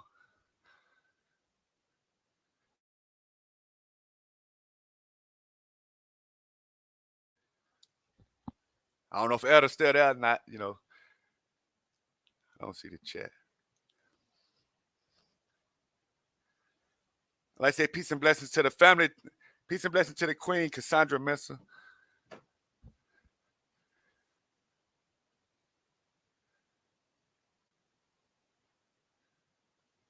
I don't know if you want to drop the link and let anyone jump up, or you. Yeah, I'll drop the link for you. Hey man, another great presentation, brother. I'm gonna drop the link. Thank you. Real quick. Peace and blessings to everyone in the chat. everyone who come out and has tuned in on this evening. We're going to give it about another 15, maybe 30 minutes. The link is in the chat for anyone who wants to come in, who has a few questions about the presentation. I do want to say this. Shout out to Garden State Boss. I appreciate that. I see you, Apostle Zaquan. Here we are. Hey, Peace and blessings, Shalom, Elder. shalom, Apostle. yeah, another bomb drop. Yes, Thank sir. you, Elder. In the community. Powerful presentation, man. Yeah, no doubt. Powerful, No man. doubt. Brother, No doubt. I dig this one. I digged it. Yes, sir. From the beginning Thank you. to the end, man. Most High bless. Praise the Most High, Yahweh, for that word, man, that the deliverance of that word, man. I'm thankful. I'm appreciative. Made me think of the one that I just recently dropped on Sonetta about why salvation is for Israel only. Not to say that there's not strangers in the kingdom, but there's a hierarchy. We've been serving on the bottom. In the kingdom, we will be on the top. Bottom line. So, but I brought in about Adam and how God is he's not doing anything new or different. He's always had his chosen, from Adam to Noah to Abraham to the children. We are still, as man, living in day 6. Day 7, spiritually, has yet to come. The Sabbath, the Sabbath is the day that the Most High draws nigh to his people. He has not drawn nigh yet. He has not came personally in front of us yet, but he's going to do it just like he did it to Adam on day 7. Like he picked Adam out and sanctified Adam, set him apart. And when you brought out Leviathan, the day 5 creation of the beasts of the field. Because I believe I read it in either Yasha or Jubilees that Enoch made a covenant with the beasts of the field. So if Enoch made a covenant with the beasts of the field has to be a logical being. Yeah. They are. Yeah. An intelligent being. You can't make a covenant with a dog. I don't care how much you try. I cannot make a covenant with a cow. Right? We cannot come to mind together. We can't reason. But Enoch reasoned with the beasts of the field. It's just a matter of figuring out, or a matter of expanding your mind, your spiritual mind, as to what that beast of the field is. That's all that God created on day 5. When he created all manner of 4-foot creatures, living creatures that creep upon the earth, he also created the beast of the field. What is that? You know, it sounds like a non-coveted being, to me. So he destroyed all unrighteousness except 8 souls with the flood. And then Hamashiach reminded us, as in the days of Noah, so shall it be at the return of the Son of Man. What were they doing? They were murdering, partying, coveting, stealing, mistreating each other, and then they were creating things that does not exist. Yeah, They yeah, were yeah. cloning. Scratching Yeah, my yeah, nose. yeah. Because I'm telling you, Diddy ain't the same. Nah, this new Diddy ain't the same old Diddy. Hey, You let know me what I mean? ask you this, KOT. What up, Elder? Uh-huh. Peace and blessings. Hey, did Yeah, you what's good? Hey, Brother Lance, peace and blessings, Brother Lance. Yes, sir. So let me ask you, I'm gonna ask you a line of questions to see. So you know where the origin of Abraham was at? What do you mean, the Bible to Yeah, Mesopotamia? the Bible, Mesopotamia. And what about Noah? Yeah, I would see those guys. Same place, right? Yeah, same place. Same place. So so when you read about Nimrod, who was the son of Cush, who was the son of Ham, and he's ruling in Babylon, and to hear Abraham's father is a king, but he's subjected as a general to Nimrod, that should let you know that the Sumerians, the Akkadians, all that shit is connected. That's like a family. Yeah, that's true. Yeah, it's all connected. The so when you read about the angels, you reading about the Anunnaki. True. The scriptural angels is the Mesopotamian Anunnaki. As far as from heaven they came, yes. Just the whole like all of it. Like they was a civilization on Earth. They weren't just no beings just sitting in this. They was a civilization on Earth with technology, and they built buildings, and they had, they had the real shit down here, like a people. Yeah, they wasn't angels. They was advanced beings, like what you're saying. Yeah, Peace and blessings. Peace and blessings to your lens. Real quick, I hate to cut your bill, but we watch the language over here somewhat, bro, because we have other people. We have our elders that are watch. That, I didn't even know. Let us know that we watch. It's all good, man. But peace to you, Lance. Keep going. Bro. When you get into Enoch, when you get into Enki and Enlil, these names are different, but they're the same. As far as El Elyon, these as far as Marduk of Egypt and all that. They're the same people in Egypt. Yeah, these names just different. The beings are the same. Yeah. Now, see, here's the other part. When you read in the book of Enoch that Enoch, how he came out, he said he resembled like the children of angels, right? Right. Enoch gave an explanation. I think we missed it. He said, because in the days of my father Jared, the sons of God took some of the women as wives. So this would lead us to understand that Enoch has the blood of these Anunnaki based on the women that Jared slept with to make Enoch. Yeah, it would have had to be through the mixture of the children of them. Exactly. Yeah, Enoch, through the children. You're talking about Noah's mother. It's right. Noah is a god. He's a demigod, if you will. Well, Adam, the son of God. Noah would be a Greek demigod because he's part of them. He is the woman, because this is the explanation that Noah gave, that Enoch gave. He said, because some angels slept with some women, this is why your son is like this. Let him know that that's his son.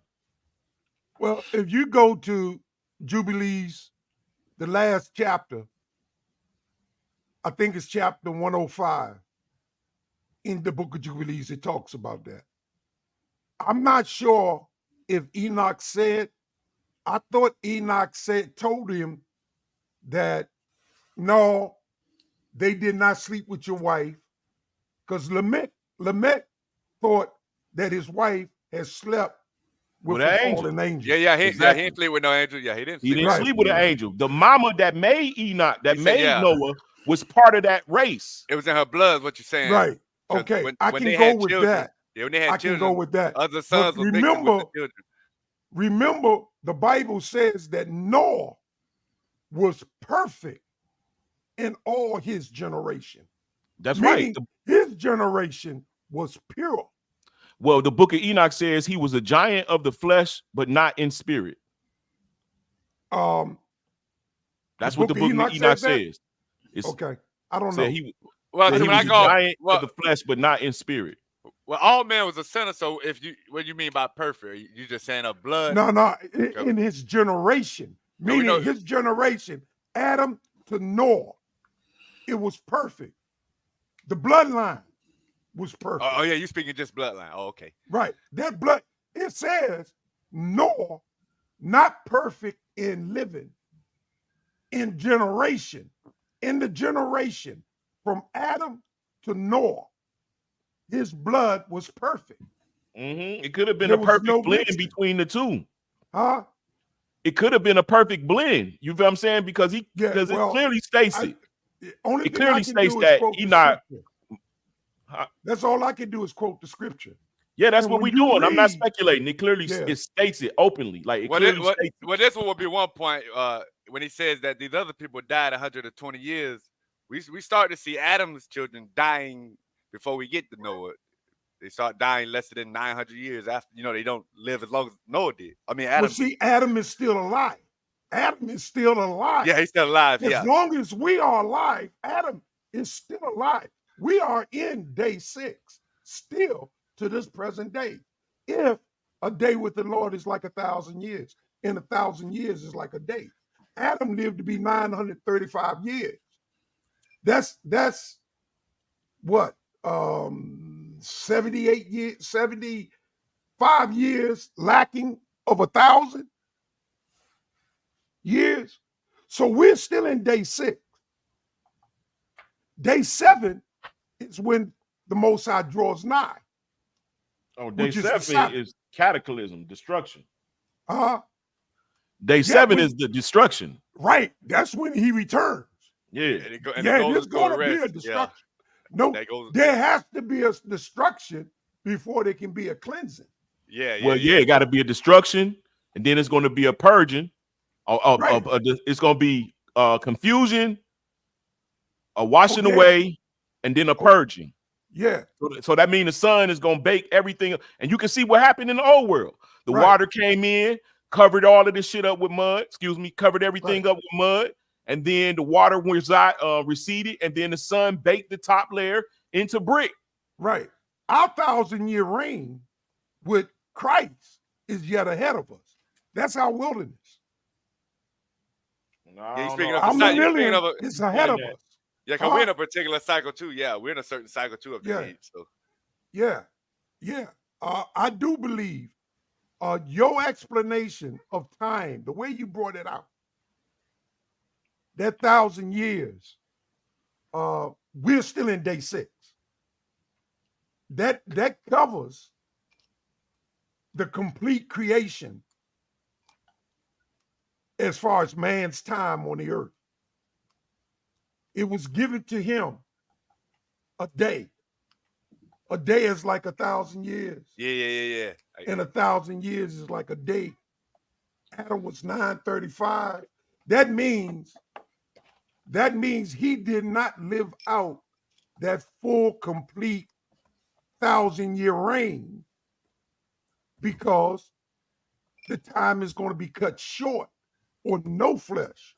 Yeah, because he fell. Saved. Yeah, because Adam fell his fall. Right. That's why. That time, you remember that last 3 days and a half, that 3.5 years, Christ said, if those days are not shortened, all flesh, but because of the elect, those days will be shortened. Short. So the 1,000 years not required.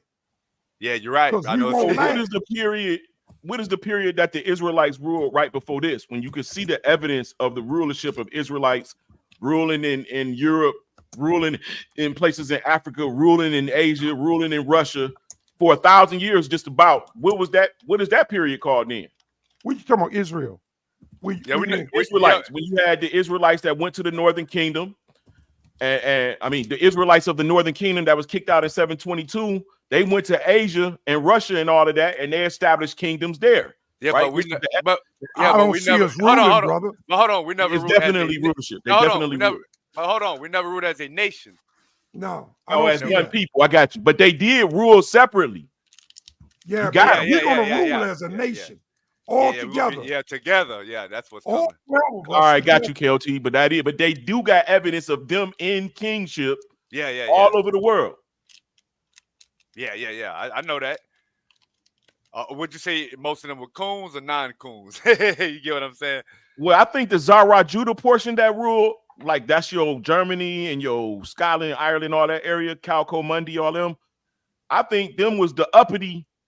I think they was the uppity Negroes, bro, because you feel what I'm saying? They was like, if you worked in the field, you was dark skinned. If you were dark skinned, you was a field worker. That's the evidence. And the light skinned niggas, that's brothers that stay in the inside, they normally light skinned.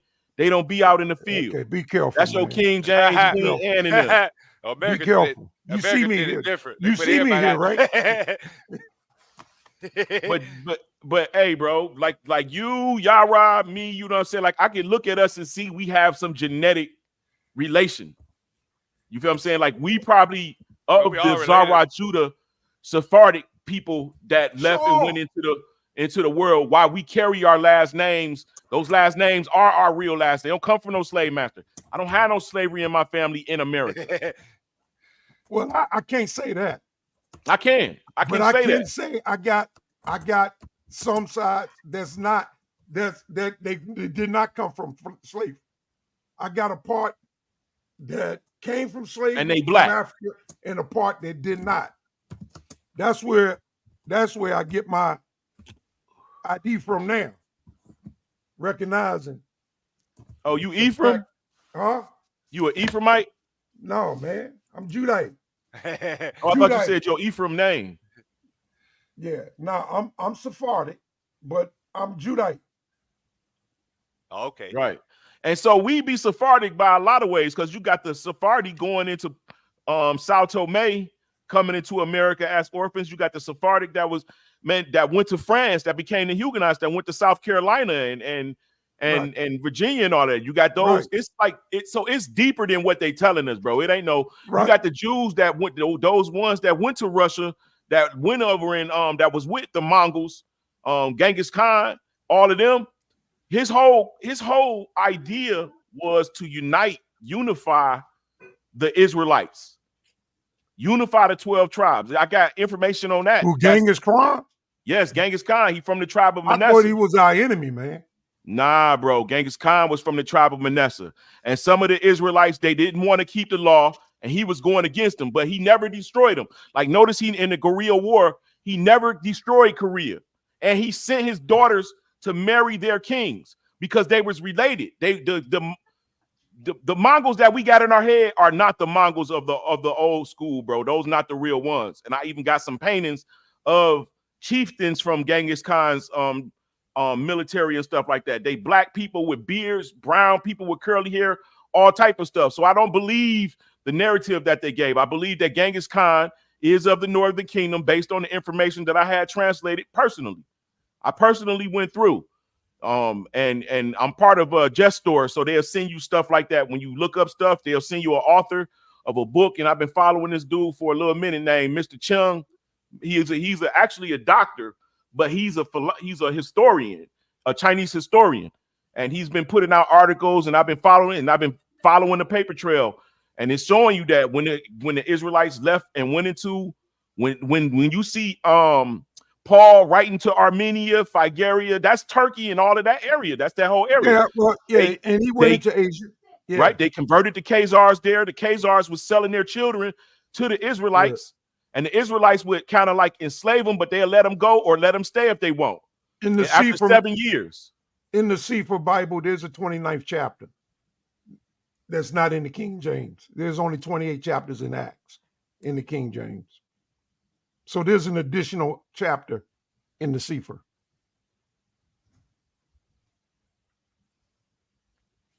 Yeah, that shows that. So I'm asking Paul, y'all, that was I don't know nothing about this Genghis. What from the information I heard about Genghis Khan,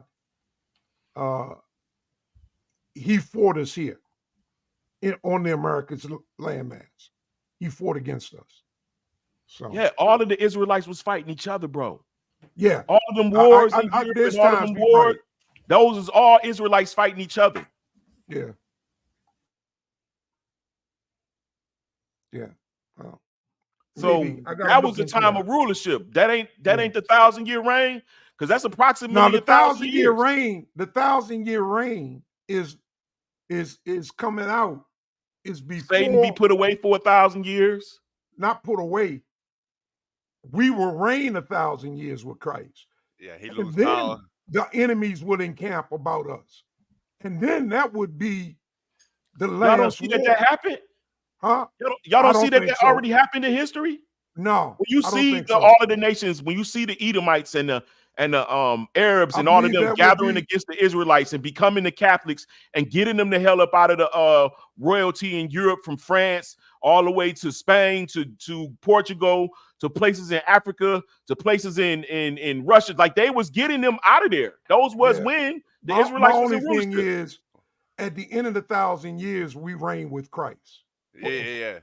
And it's another judgment supposed to be coming, if anybody knows what the book's talking about. Right. The Bema. That hasn't happened yet. Although we're being judged daily. Yeah. Israel. Judgment begins at the house of Israel. The Yeah, great white throne judgment. I mean, when you read Revelation chapter 20, that has not happened yet. Blessed is he that has power in the first death. For the second death, there's no such power. There's no deliverance under the second death. That's the death after resurrection, after judgment. Once you are judged, you are judged. Yeah. Once God set his judgment on the earth, you are judged. And there's no coming back. There's no coming back. You better get right now. That's what the whole point is to this. Christ said, prepare your ark now. When you see the fig tree, notice not your time is at the end. That's your sign. Yeah. The fig tree. Where's the fig tree? It's rising all over the world. Israel is coming into the knowledge of who we are. That's what he said. This gospel shall be preached among all nations, and then the end. That's the sign. And that last 7 years, 3.5 days is already gone. All we got is 3.5 days before us. And then that time is going to be shortened. Because if it's not, no flesh will survive. Yeah, because it's so wicked right now. Yeah, you talking about what's like until a nuclear war. We haven't had that. We haven't had such as yet. It will be a time like never before. That's something like 10 times worse than our own imagination can conceive. Yeah. All flesh will be, people are going to kill themselves. And take torment, themselves out from the dread of what's coming. And the trauma people going through at the time of it's happening, it's going to be wild. Yeah. The Euphrates is dry. The Nile is dry.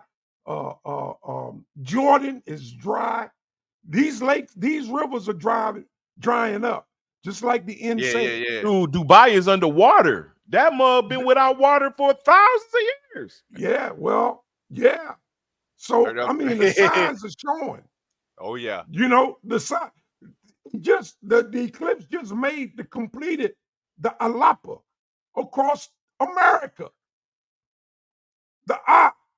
The first letter has just been completed with the last solar eclipse, running from the south up to the north. The previous two connected the two horizontal lines and then the vertical line of the last eclipse. That completed the Alapa, the first letter across the United States. So, yeah, it's about to happen. That's why I'm getting off the East Coast. Yeah, many don't expect, they don't think anything. You got to get off the coast, period, man. Yeah. I'm moving. I'm 800 feet above sea level. Yeah. That's why he said, watch for them signs, because when they come, Yes, sir. if you believe in God's faith, you know what's coming. Yes, sir. If you see Atlantis rise out of the Atlantic Ocean, it's too late. You see Lemuria It's too late. come up out of the Pacific. Huh? Yeah. Yeah. It's too late, man. You know, Florida's going to disappear. The Carolinas disappearing. I mean, up into Aiken. East Coast is gone. West Coast gone. And you see all them people moving into the Midwest, bro. They bring in their movie studios. The states is giving them tax breaks. The government done moved the seat of the White House, man. Disney moved. What are you talking about? They inside a mountain inside West Virginia called Mount Olympia. The president can ride a train from the White House to West Virginia without coming above ground. What are you talking about? What he say? Shall hunt them out of the clefts of the rocks. Rocks. We know they hide. They're hiding in the rock. Hey, KOT, you check out the Coburn Bible yet? Like I told you, bro. Now I know. I remember you. I've just been going off what you were saying. Like, you know, I read all the things because I define. Bro, you should read it, man. I promise you. Get right back with me as soon as you read it. Man. Hell no. That goddamn Owaspy. Not the Owaspy, bro. Yeah. Not the Owaspy. Anytime, bro. No. Like when they read these books from that book, man. Yeah, because I know I know the Owaspy teacher for years, and they clearly take the story out of the Bible and just reform it to their own stories. Right. And literally, that's what they do. That's what. Hey, when you read the Coburn, bro, I'm not gonna front on you right now. I mean, all the stuff that I didn't read all the books, but I'm talking about I'm studying now and seeing how they compare with the scripture and how, you know, I think you should read it. Isn't part of that book history, and some of it is supposed to be scripture? Some of that written history, like, well, it was written. It's supposed to be written at the same time the Bible was being, the books of Moses was being comprised or being wrote. But here's the deal: book, you got to remember that the Ephraimites, you got some Ephraimites and people that was from Manasseh tribe that actually stayed in Egypt as priests, right? And those is the ones that wrote the Egyptian part, the Egyptian Coptic part, because the Egyptian Coptic is the Hebrew switched over into Egyptian. So they using Hebrew language to talk, but like, I don't know, I can't even explain it, but that's what the book is explaining for you. And then the other portion is the Celtic portion, where you got the Israelites that went to Ireland. So it's from their perspective on the events that happened, is what you're saying. Exactly. So while you looking, when you reading about the Exodus, hey, the reptiles came out the ground, but they tell you why. The water turned red, but it show you why. Spell the name of the book. Kolbrine. Does it tell you in that? Coburn. It tells you about wormwood. It tells you that wormwood is not a falling star. And it's not an asteroid. It's a planet.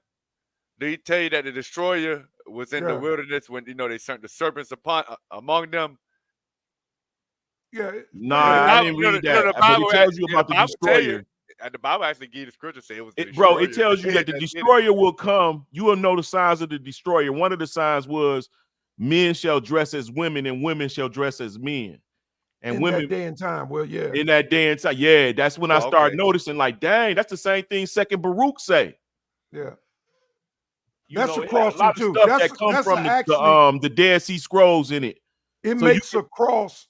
It makes a cross right through our galaxy, our 9-planet system, and it's bringing 5 planets and 7 moons with it when it comes through. The natives called it the Blue Kachina. Well, it keep happening over and over again, and that I think is the one. I think that is the point of reset in history. That's why we're conflating histories. I believe the Greek period, Roman period, all these different periods is different times that the same people ruled. Like the Israelites, you'll find them heavily in the Greeks. You'll find them as being Danites and Naphtali and because you can see them with their names on maps from the 1300s and shit like that. Yes, I went into other cultures and to their historical mythology and stuff about the events that happened, the wars. Well, you got to remember that God's people are the survivors. Yeah, His yeah, people are right. always the survivors, bro. Yeah, you get that's So well, they're seeding they're putting their seed in the remnants of the nations.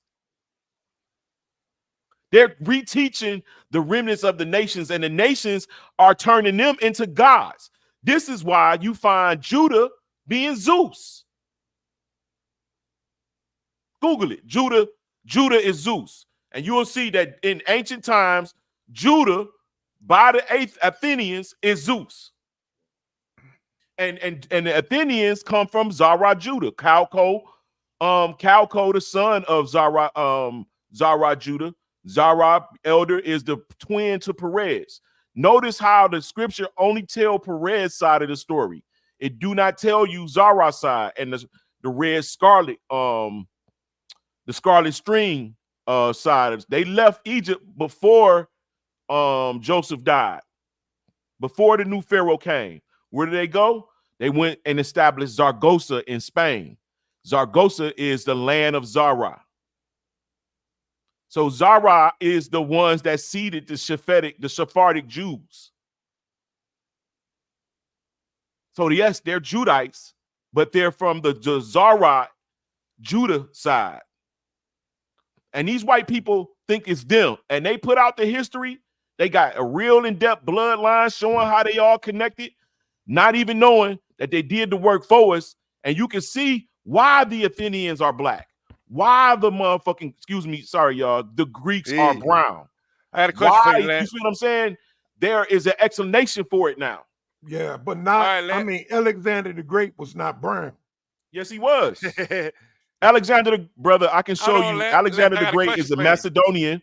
The Macedonians are genetically related to the Ethiopians. They're genetically related to Esau.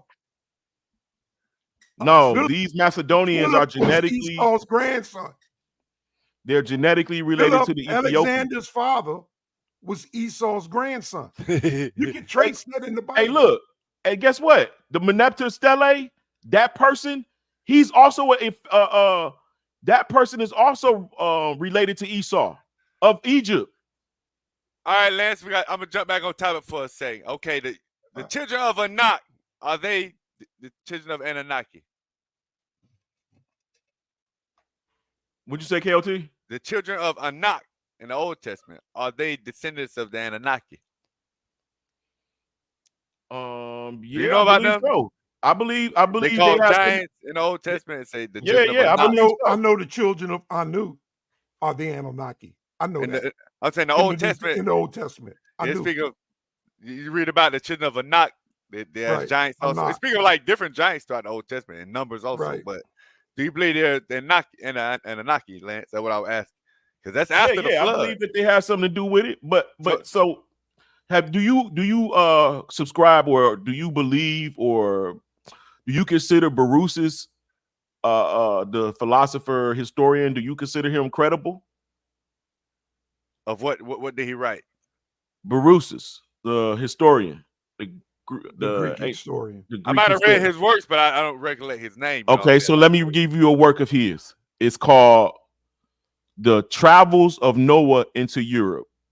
The treaties and the travels of Noah into Europe. I might have heard about it. I don't know if I read that one. Just write it down. I think it'll be interesting for you. This is from Berosus. This is more contemporary with what we reading than we are today. And let's see what he said. He actually called Noah a giant, and he says that Noah, after the flood, took family members. Call all of them tall and giant. They called him. Yeah, I'm talking about. He obviously was more giant than the average person because he was the giant. Yeah, he was tall. All of them was tall by his time. You know, a lot of them. Yeah, they say Adam was 15 feet tall. 15 feet. Yeah, I don't know. Yeah, for sure. I believe that because that's what Second Esdras said. It says that do those who live before you killed Nimrod. Huh? Do you believe Esau killed Nimrod? That when he came to his brother Jacob with the arrow hookup? Well, it says it in Jubilees. Jubilees, ain't it? Yeah, Jubilees. Right. Yeah. That Esau killed Nimrod. They battled all day. And that's what Esau was exhausted from, and that's why he wanted to parch the food from his brother. Oh, I did read that there. Yeah. Yeah, but they didn't know that they was related to some shit, something like that. Yeah. Yeah, Well, Nimrod wanted to kill Abraham because when he heard about Abraham's birth, Abraham's father had sent Abraham to Noah and Seth to raise. And Seth and Noah raised Abraham to maturity. See, all of that's another echo of the stories that come from Mesopotamia. Well, we lived there. That's why we wrote most of them stories. And Nimrod, he the one brought up the idols of most of them stories. He tried to corrupt the stories. And that's why they written the way they are, because he corrupted some of the stories on the walls when he was ruling. Right. That's why you find us in Nineveh. That's why you went to Nineveh over there. You find the stories of in Genesis, like a lot of them stories was over there. But I thought he killed Cain. I thought he killed Cain, not Nimrod. No, Cain was killed by Tubal Cain. Oh, Tubal Cain. Yeah. Okay. Yeah. His two wives hate him. He did it in his old age. His eyes had became dim, and he didn't realize that he had shot Cain with the arrow. That it was Cain. And again, like was a beast. He thought it was a field of the beast of the field. Yeah, and we got to remember a lot of these. When you study in the scripture, you see that they purposely write them allegorically so that they can be remembered by children. So a lot of the stories, it could be an allegory for a war or a battle. You know what I'm saying? Or I don't always take them at particular face value. I kind of like consider them, an occurrence that happened. Not every single story I take at face value. Like I don't like if you look at and I thought about this in my childhood. I'm not saying it ain't so. Noah's Ark and all of the animals that was put on the ark. But when I realized how intelligent the Anunnaki are and all of the angels that actually came down here, that Noah wouldn't actually have to take the whole animal. He can just take the blood and genetically save the animals of the world. But he could have took babies too. He could have took 2 baby lions. He took embryos. But you know what I'm saying? But my mind, the way my mind works to like you can get from the mythology or from the story a better understanding. If the more understanding you have of the world, the more clearer the story becomes to you. You feel what I'm saying? Like the rib of Eve, the rib of Adam. When me being in the medical field, I realized one of the major places to get DNA from is the rib, the septum. The septum, the sternum, and DNA is can be extracted from the marrow of the thigh bone or the rib bone. And I'm like, well, that's how my mind works. Well, what if God, just genetically, not necessarily God, because I don't see God actually the Most High actually doing anything. He has beings in place to do all his command, because when his word go forth, it's things in place to make it happen. So these beings that created, let us make man in our image, these so-called angels, could have been the Anunnaki that we're speaking of. Right. From heaven they came. That's what the word Anunnaki means. Right. So, I mean, according to Zechariah Stitch, I don't know what exactly and those are different groups of beings, too. They all weren't the same beings. Right. Well, you got to remember, look how many different races was explained. Like you had bull-headed angels. You had lion-headed angels. You had angels with the head of a man. You had one with all of them. You feel what I'm saying? So these different types. Y'all know what a Cane Corso is, man? Yeah. A dog? 100-pound puppy. Cane Corso. $4 grand. That's pretty big. Be beautiful. Yeah. $4 grand for this female. She weighed in at 108 pounds at 108. Oh, okay. Yeah, I like those dogs, but my favorite dog is the German Shepherd, bro. The long-haired German Shepherd. It's good dog. Yeah, my favorite was the Pit. I used to raise them, and I had to get rid of them years ago. Yeah. Because Maryland, they outlawed them in the state of Maryland. But now I'm with these Italian Mastiff, man, these Malasso. I'm gonna get me a Burrable Nets, and I'm gonna breed her in 6 months. And then I'm gonna get my Boerboel, and I'm gonna breed them, and I'm gonna breed Tibetan Mastiffs. I don't know if y'all know what a Tibetan Mastiff is, but that's a 200-pound dog. A lion. It kills lions. Yeah. Would tear a wolf in half. Them look like a lion. Yeah, they look like a lion. Yeah. That's pretty expensive to own. Yeah. All these dogs. I mean, she eats raw food, so she eat chicken, steaks, anything raw. So it can cost, but that's what you got to do, man. Make sure their coat is right. Make sure they look healthy. Yeah, I mean, you can invest in them like that type of dog if it's making you money. Yeah. But talking about having a best friend and you got to choose on who gonna eat, you or him. I'm not about to split this burger with you. No, she got steak in the refrigerator right now, man. Waiting on her. Yeah. She good. She eat better than me. I don't eat steak. Yeah. All right. Get out. Calm down. Yeah, that's a good show, KOT, man. Thank you, Brother Lance. This was a great show, man. Thank you, Elder Apostle. Yeah.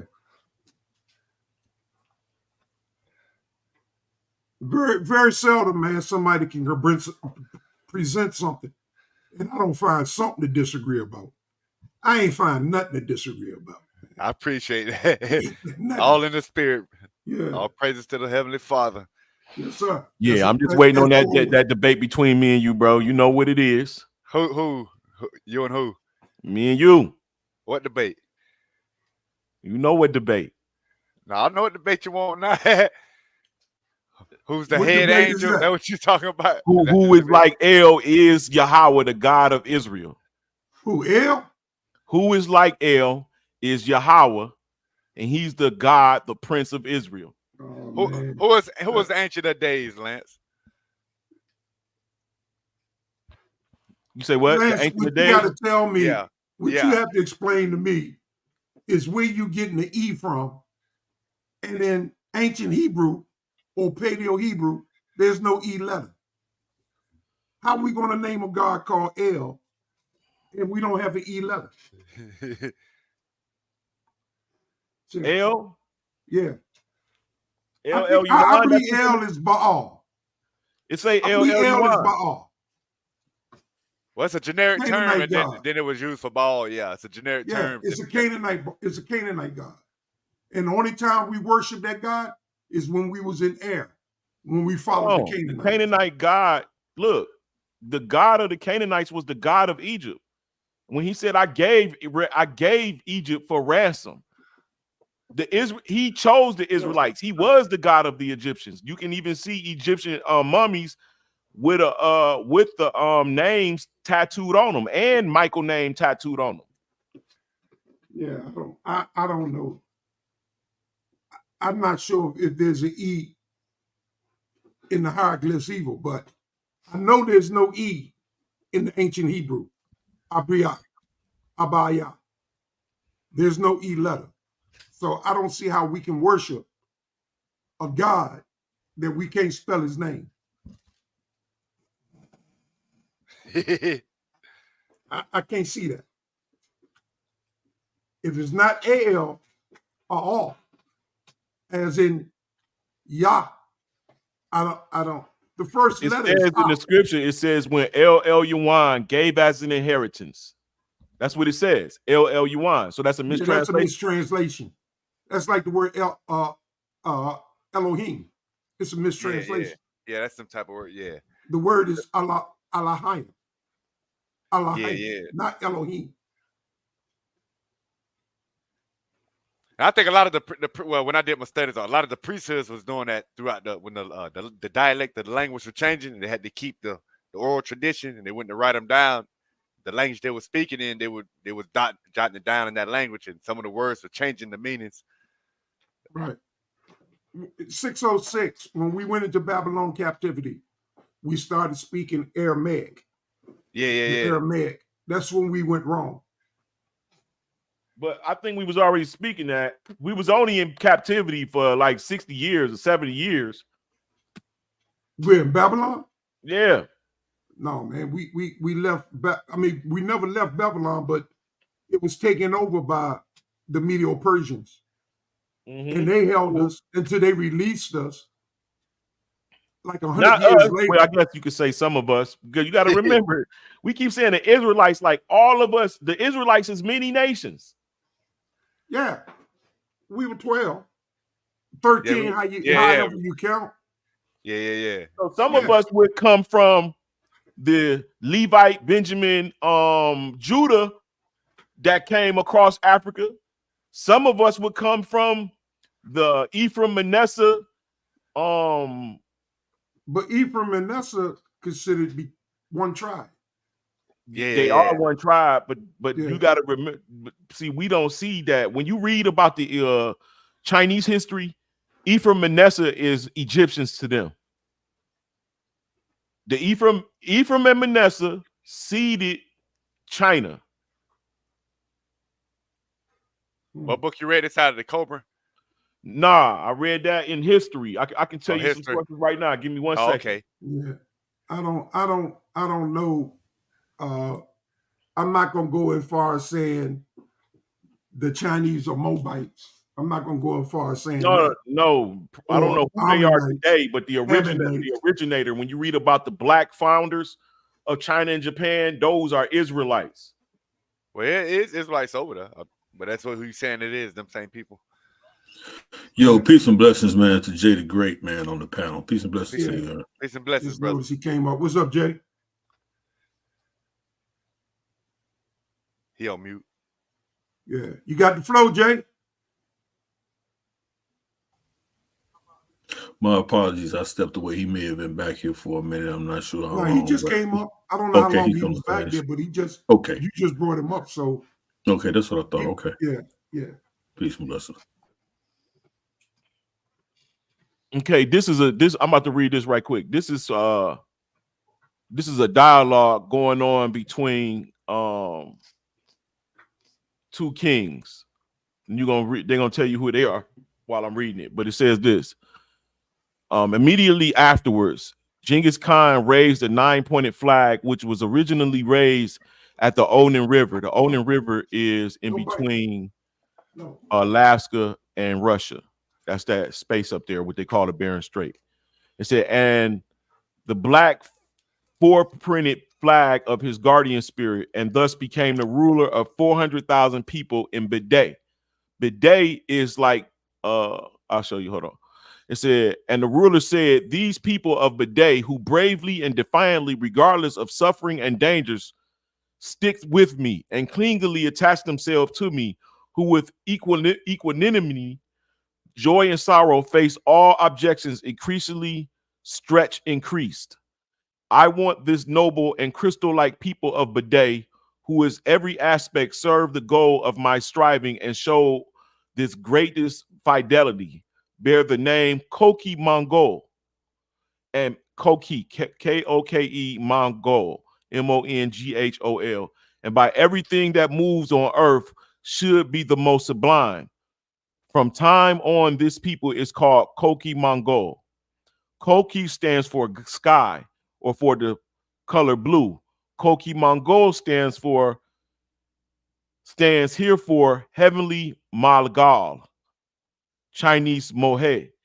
By this text passage, the origin of the name Mongols revealed.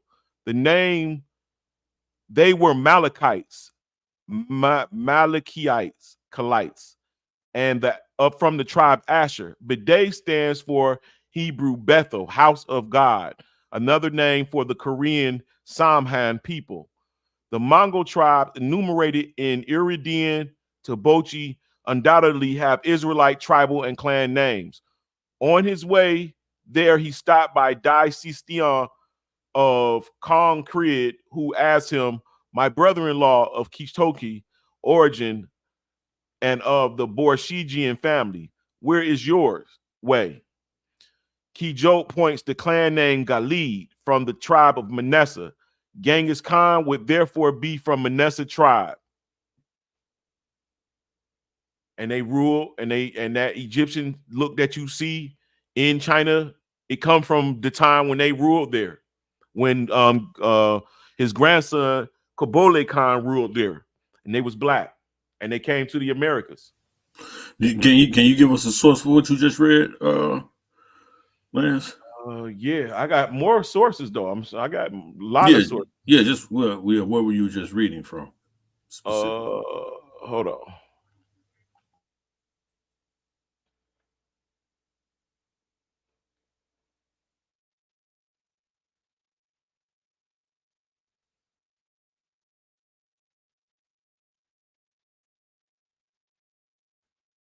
Yeah, if it's factual information, I'm with it. Just if you got real information, you know, I ain't against truth. But yeah, this is a doctorate study. Hold on. Okay, I'll make sure it wasn't Dr. Seuss. Now we got to make sure.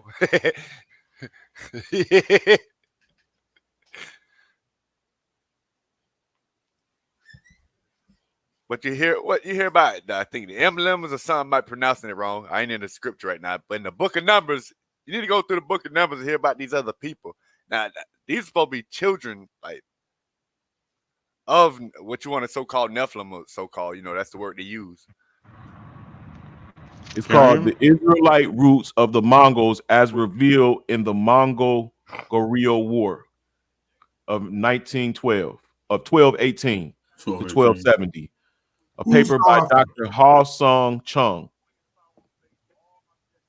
Great. Did y'all get that? Can you read it one more time? Just for anybody who is, a matter of fact, type it in the chat for me if you can. Just for anybody who wants to read it, because I would like to read it as well. Shout out to Jay the Great, man. Hitting the panel, man. Peace and blessings to you. We can hear you. Yeah. I thought I heard him. Open up your mic, Jay. There you go, brother. Peace, Aki. Peace, Aki. Peace, brother. I'm outside, so it's gonna be kind of noisy. So I'm a mute her. Yeah, no doubt. That's it. In the back chat. Yeah. Let me hit it. Let me hit that.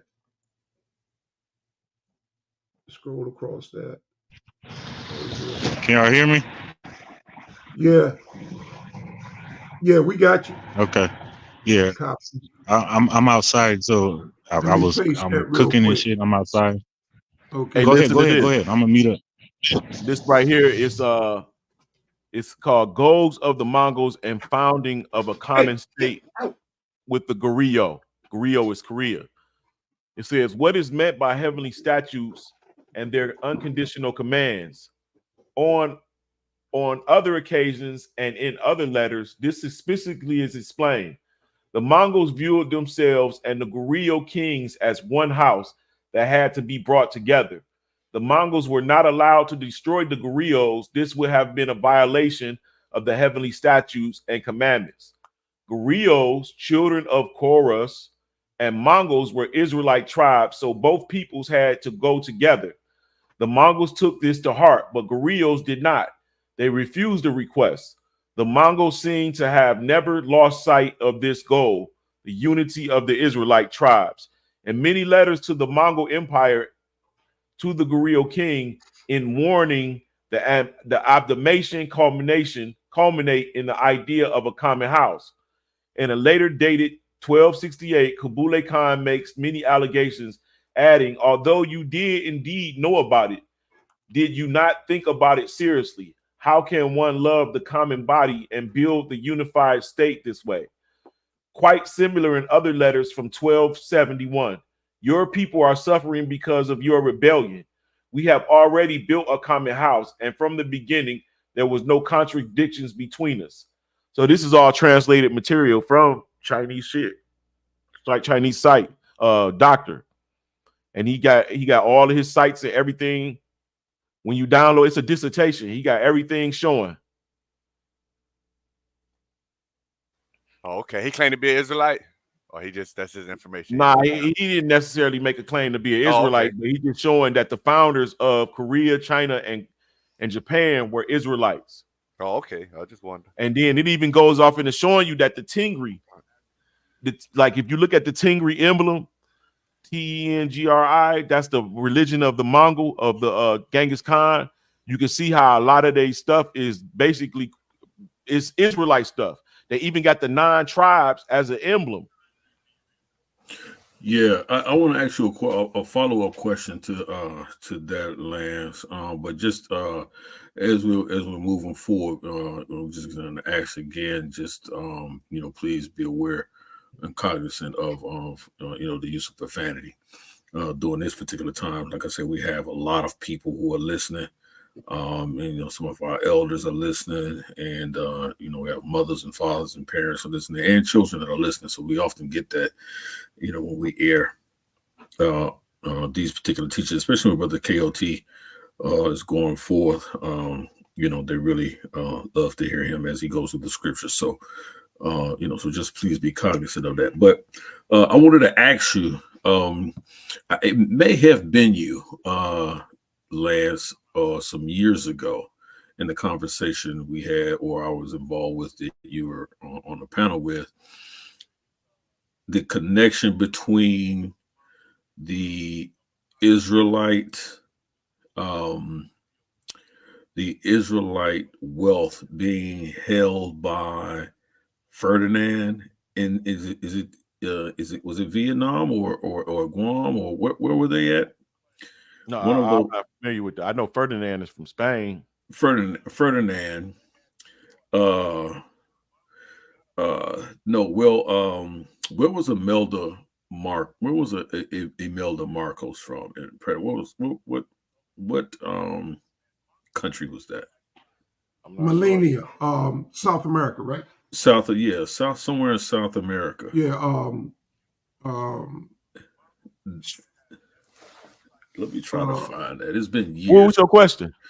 That I thought Imelda Marcos is the Philippines. Well, I guess yes, absolutely right. Yeah, the Philippines, right? That the Philippines government at one point claimed to have been in control of the Israelite. And it's a bank. Yeah, and it's a bank of King that they were able to trace back to King Hezekiah. Yes, I was on a panel with you, but that was not me. That wasn't you. But he was telling us about this bank that we all have access to if we. Oh, that was Claim. Was that Claim? That was Claim. Claim your the Filipino Claim. Yeah, that was Claim your inheritance. They claim to be Negraros living in the hills. Yeah, I wanted to make sure that wasn't you, and that's the route you were trying to go to. Because as much as, but I will tell you this though, after that was bought out, I will say it does have some legs, although they're caterpillar legs.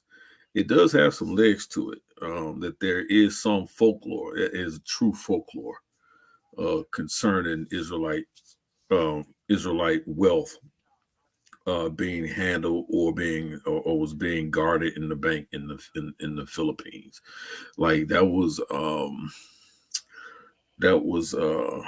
he said he talked to them and everything. Folklore for being the time. Yeah. I mean, that I've never been able, I won't say I've never been able to. I never tried to substantiate, but I just couldn't remember. I just knew I remember. I think I remember talking to you in regards to that. And that, and it wasn't your claim, but you're right. It wasn't. It was claim. But I remember you and I having that being a part of that conversation, I should say. But I will like to say though, independent of me studying what happened to where did the Israelites go? We know we're the ones that went to Africa and how they could have got to America. But what about the ones that went to Turkey and Armenia and Russia, which the Russian icons align up with, which is also contemporary with the time of Genghis Khan. It's very contemporary at the time of Genghis Khan when he was the ruler of Russia. And here's one of the. I'm gonna jump on this train with you guys real quick, right?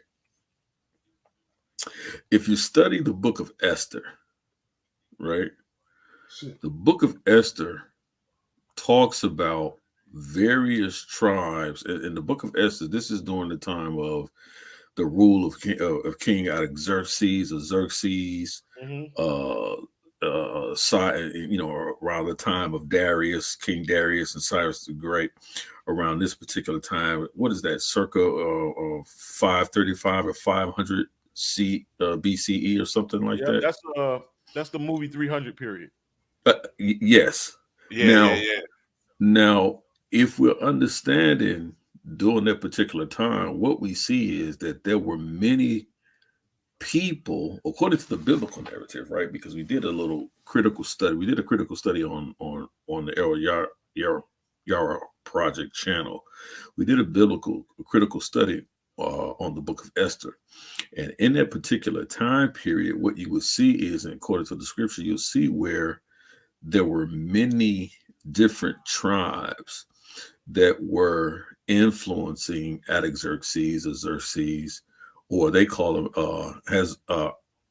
Azurius, right? I think the Greeks called him Azurius or something like that. But we know it's Xerxes, the Persian king, right?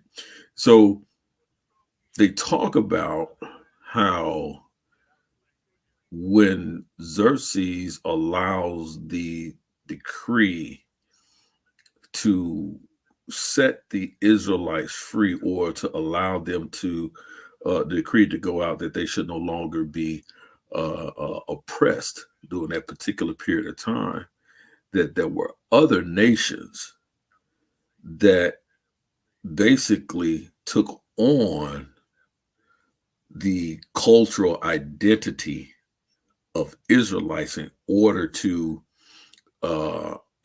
take advantage of that decree that went out, of that escape, of that leaving there. That exactly. But you got to remember that some of the Israelites was converting too, though. This is what I'm saying when we're talking about. I think sometimes we say conversion versus acculturation, right? I think that's something that, historically reading, we have to understand. We're thinking these people, they're converting to these, and it's a fine line in some context about that, right? But they're converting to this faith or that faith. A lot of these people were taking on sort of like two identities, right? And one identity, and we saw this all the way up through the 1400s, right? When you had Israelites not practicing in secret, right? But taking on crypto Jews, exactly. Taking on Christian, not necessarily Christian, but Christian practices, or even Arabic practices, Calvinists and Protestant, exactly. But that was just to hide their identity. It was closer. Yeah, it was closer to their original. Because people don't notice that picture that they show of John Calvin is not the real picture. John Calvin is a brown man. I believe all of that. I do believe that. I did a debate against what's his name, Vocab Malone, and I talked about some of the things that Calvin, Calvinism was teaching as far as acculturation of Israelite faith, right? Mm-hmm. He may have been an Israelite, actually, bro. Exactly, and they had differences in opinion. But what I found out is that these were people of melanated stock, and the reason why I say that is because some of these people. So when we talk about, I think Apostle mentioned Paul earlier. Somebody on the panel mentioned Paul earlier, and how Paul was doing missionary travels into Asia. Mm-hmm. Well, if you do the study, when he goes into Galatia, right? He goes into Galatia, and he's in Asia Minor. He goes into Galatia, which is one of the letters that we see in the biblical narrative. Later on in history, we find out that through linguistic connections and transliterations, that these Galatians later became known as the Koitai, right? Mm-hmm. If anybody's familiar with that. I seen your piece on that, actually, now that you mention it. Yeah, the Koitai, and then later on became known as the Celtics or the Celtics, mm-hmm. right? And we know that the Celtics, right, or the Celtics, this is where we get the Celtic cross. Spartans. The Celtic cross. Exactly. Those are your Spartans that's in second address, and those are also your French, your origins of your French. Exactly. And I tell people these were people of color during that particular time. Now, and this is why I say when you talk about the Huguenots, I don't think people really understand what you mean about the Huguenots, right? That these are people that are in these areas, but these people are calling themselves descendants of Israel or Israelites. Huguenots is like saying Jacobite. It's like saying Israelites is just a different. It's a covenant name. It's an Irish. Exactly. Huguenots are Irish. Jacobites are Scottish. There you go. They're the same race. Right. Exactly. And so this is what I'm getting to. Just like, go ahead, Apostle. I don't want to cut your road, man. No, go ahead. But just like we were just talking about it earlier from Portugal. I can't think of the word right now. Sephardi. Yeah, Sephardi. It was Sephardi people. Yeah, but you know what, Zara, I don't know if you remember when I was saying back in the day when I was like, the Scottish Jacobites was being sent to the American colonies as servants, and their descendants actually fought in the Civil War. Revolutionary War and Civil War. And these are black people. This is why they already got rank. They already got money. You know what I'm saying? Some of them. And then when you see that the so-called Indians is kind of like King George, see, people don't know this. If you read the end of the Declaration of Independence, the real one, it shows you how they kind of King George forced in chattel slavery on the plantation owners as well. They had contracts with people that was coming from Europe based on them needing. So say you live in Europe and you need to get to America, but you can't just come to America and get off the ship. You got to have a sponsorship, right? Or you got to have somebody hook you up with some land or a place to go. You got to have connections. So this is what the Moorish or the Sephardic ship owners was doing. They was mass bringing over Jews, Israelites from one portion of the earth on to the next and hooking them up with other Israelites. Now, when you see, it seemed like somebody got mad. I don't know if it was Edomites or other Israelites, but they hired the whites that was from the north to fight in this war that was already going on between Israelites. So the whites was extra, and you don't get those white people as far as being in outnumbering blacks until the kids that was being sent over here in the earlier 1700s grow up to show up in the 1800s. That's why you got the orphan trains and the orphan ships. Yeah, those ones was those people was also indentured slaves. But your Jacobites and your German Palatins, the German blacks that was put in New York, and they burnt up New York to fight. As they was mercenaries. Those also black people. This is what Benjamin Franklin was complaining about. You feel what I'm saying? Complaining about the German Palatins. We can't change their complexion. Like we can't change their language or something. Why should we have the sons of Africa, mess up what we got going over here when we can have it all white? Right? He called the German Palatins sons of Africa. So all of this. That's because they work. Yeah, for sure. Oh, yeah, for sure. Yeah, all of this is all coming together, bro. But once we get over you a African and I'm a indigenous person, and then you don't see that it's the enslaver, the slave, and the redeemer is all one and the same people. You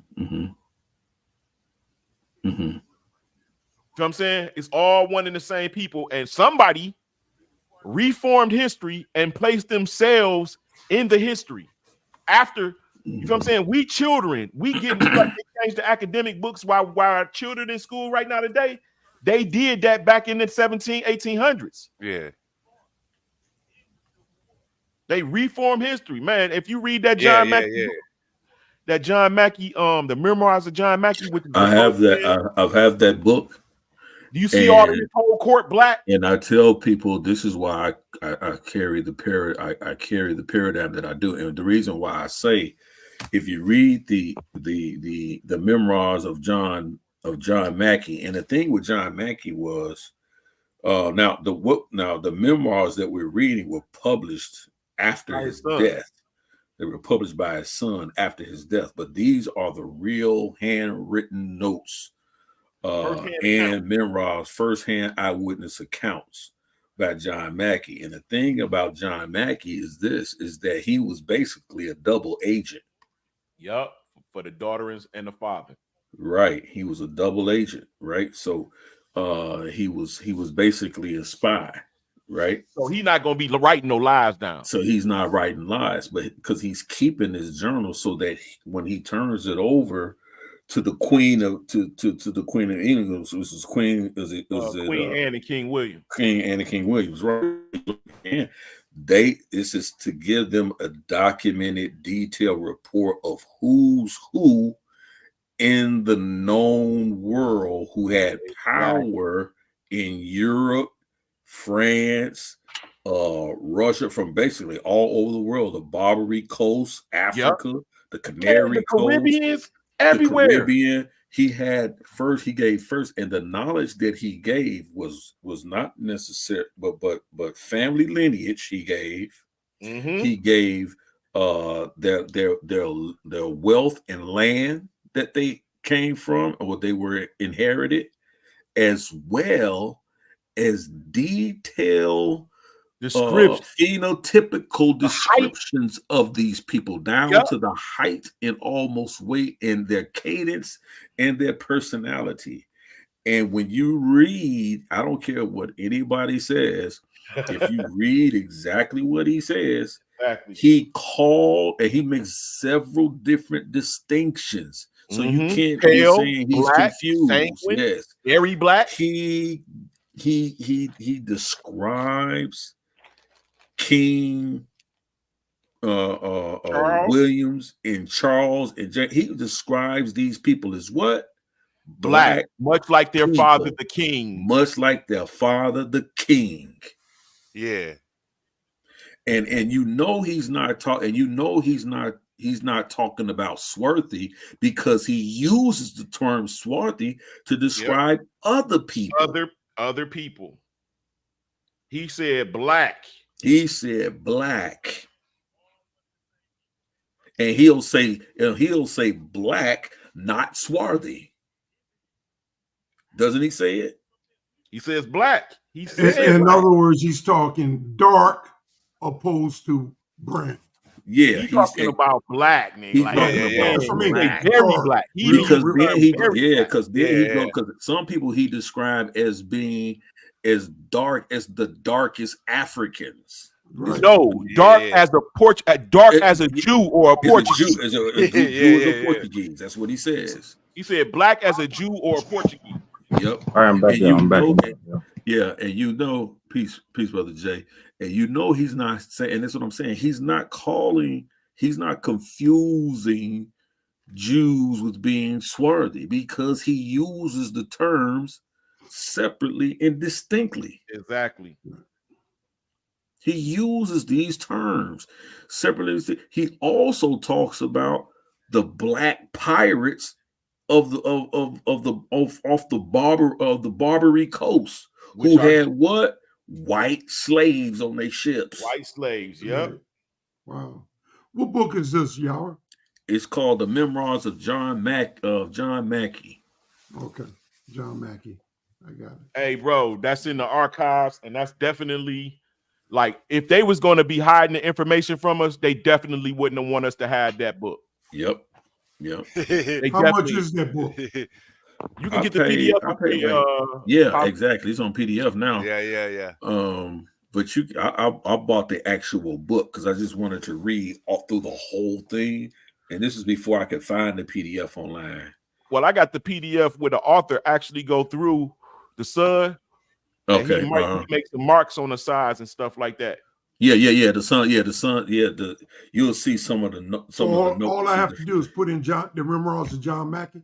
Yep, yes, sir. That's the first-hand account, bro. Yep. And that's gonna connect everybody else. So when you read about other people that's describing European nobility, you know they're not lying based off, because the some of those people that describe is in his description. Yep. Like the Duke of such and such, and the Fitzroy of so and so, and the this and the that's, and then they exist in history. You go look at their American picture, they white as snow. Yeah. But in his description, they be black. Yep. And you can tell, and see, this is why I tell people, like, there's a young professor lady. She's been on for her video's been out for a number of years. And she, I think she's either Oxford or Harvard professor.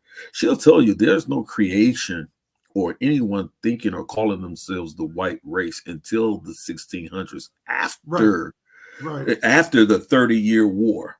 And this is what people don't understand. What is it, from 11 or something like that to 1630 or 40? I think they call that the Renaissance period. They call it, somewhere around up in there. They call it, and they tell you who these people are, right? The Cromwells, right?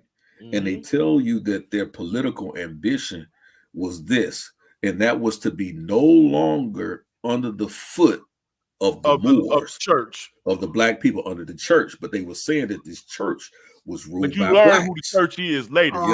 Yeah. They tried to be funny. Yesterday said that Cromwell was black Baptist. He was against the Catholic Church, and that's what that war was about. The Pope was black too at that time. The Pope was black too at that time. Yeah. But I think that when Clive Winters says that Cromwell was black, he was. I got his face pass. I got his death pass, bro. Yeah. I think that when we talk about, and this is why I say we got to be careful, right? The new social construct of black. Yeah. He's not talking about one mic though. Yeah, he's not talking about the new social construct of what we consider or call ourselves black today, right? And I say, and this is what I preface this whole argument with, right? A lot of times when we talk about who's black today, we're talking about, do we have the same shared experience vis-a-vis the transatlantic slave trade, taken into the Caribbeans, taken into the Americas, going through the antebellum South, the black codes, the Jim Crow laws. That's a different experience of the modern day black man in America that is not like any other. So when people try to make the argument, oh, we were all black, simply because you're basing it on skin color, those people in antiquity didn't consider themselves a black race. I don't care what nobody says. Yeah. They didn't consider themselves a black race. There was Moorish on Moorish wars for a long time. Yeah. So is that just denying, you're not talking about the way your visual look, you just don't want to be associated to that of Africa. So you don't consider yourself black like Africans. Well, no, see, that's still a phenotypical argument, and that's not what I'm saying. I'm saying that the phenotypical argument, and I was going to share some of this tomorrow, but I think I might share a little bit tonight. But I don't. Before we get off into anything else, and the hour's getting late, I don't want to get away from Brother KOT's teaching his lesson tonight, right? Because I don't want that to be lost in translation. And actually, I don't have that much more time anyway. Brought out a profound lesson. So that's something that he said Thomas Jefferson wrote his Bible around the same time as the 30-year war in like 1780 AD. Yeah, so I wanted to say that this argument about who's black and who's not. If we are black, were they black when we became black? If we ever was black, that's a very nuanced argument based on the time period you lived in. You see, I think it boils down to if some people are ashamed of claiming to be black, and then others, you know what I mean? Like, I mean, if you're on some weird shit, that's up to you. I mean, yeah, and I think that's another thing too. Like I have no issue describing myself as a descendant of Africa, and I say that in the terms of is that there's no question in my mind that biologically and physiognomically that I have African noid features. Right. People want to say physiologically. Physiologically. Thank you, brother. I appreciate it. So like physiologically. Right. African features. There's just no way around that. And so I don't understand this whole argument with people of whether or not, they want to argue whether, the people of ancient Kemet or the original people of ancient Kemet were black, right? Because the original, you can go back to some of these kings in ancient Kemet, and they'll tell you that their origins are from the Ethiopian people. Right. They talk about that, right? And if you go back even further and you begin to study the Badarians, the further you go back, were definitely a dark melanated people, right? And these people existed before any foundation of ancient Kemet that what we understand to be. But I do believe, even if you want to say you're Afro-Asiatic, which is another man-made term, but if you want to say Afro-Asiatic, fine, I'm cool with that too. But anything Afro is of Africa. Right. It's from that continent.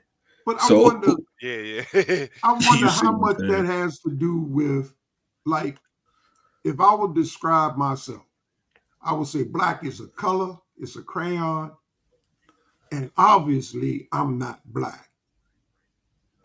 Brown. Yep, now, that's true. As a social contract structure, yeah, I'm black. Yeah, I'm a so-called Negro. Right, that's the title. That's the title of the experience.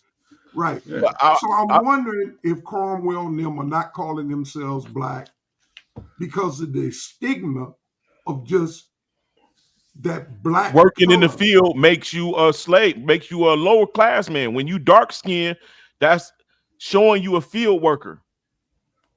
Yeah, and they see that's a classification. That was, what am I trying to say, y'all? Right? What is that called? That's true. That's true, bro. That's true.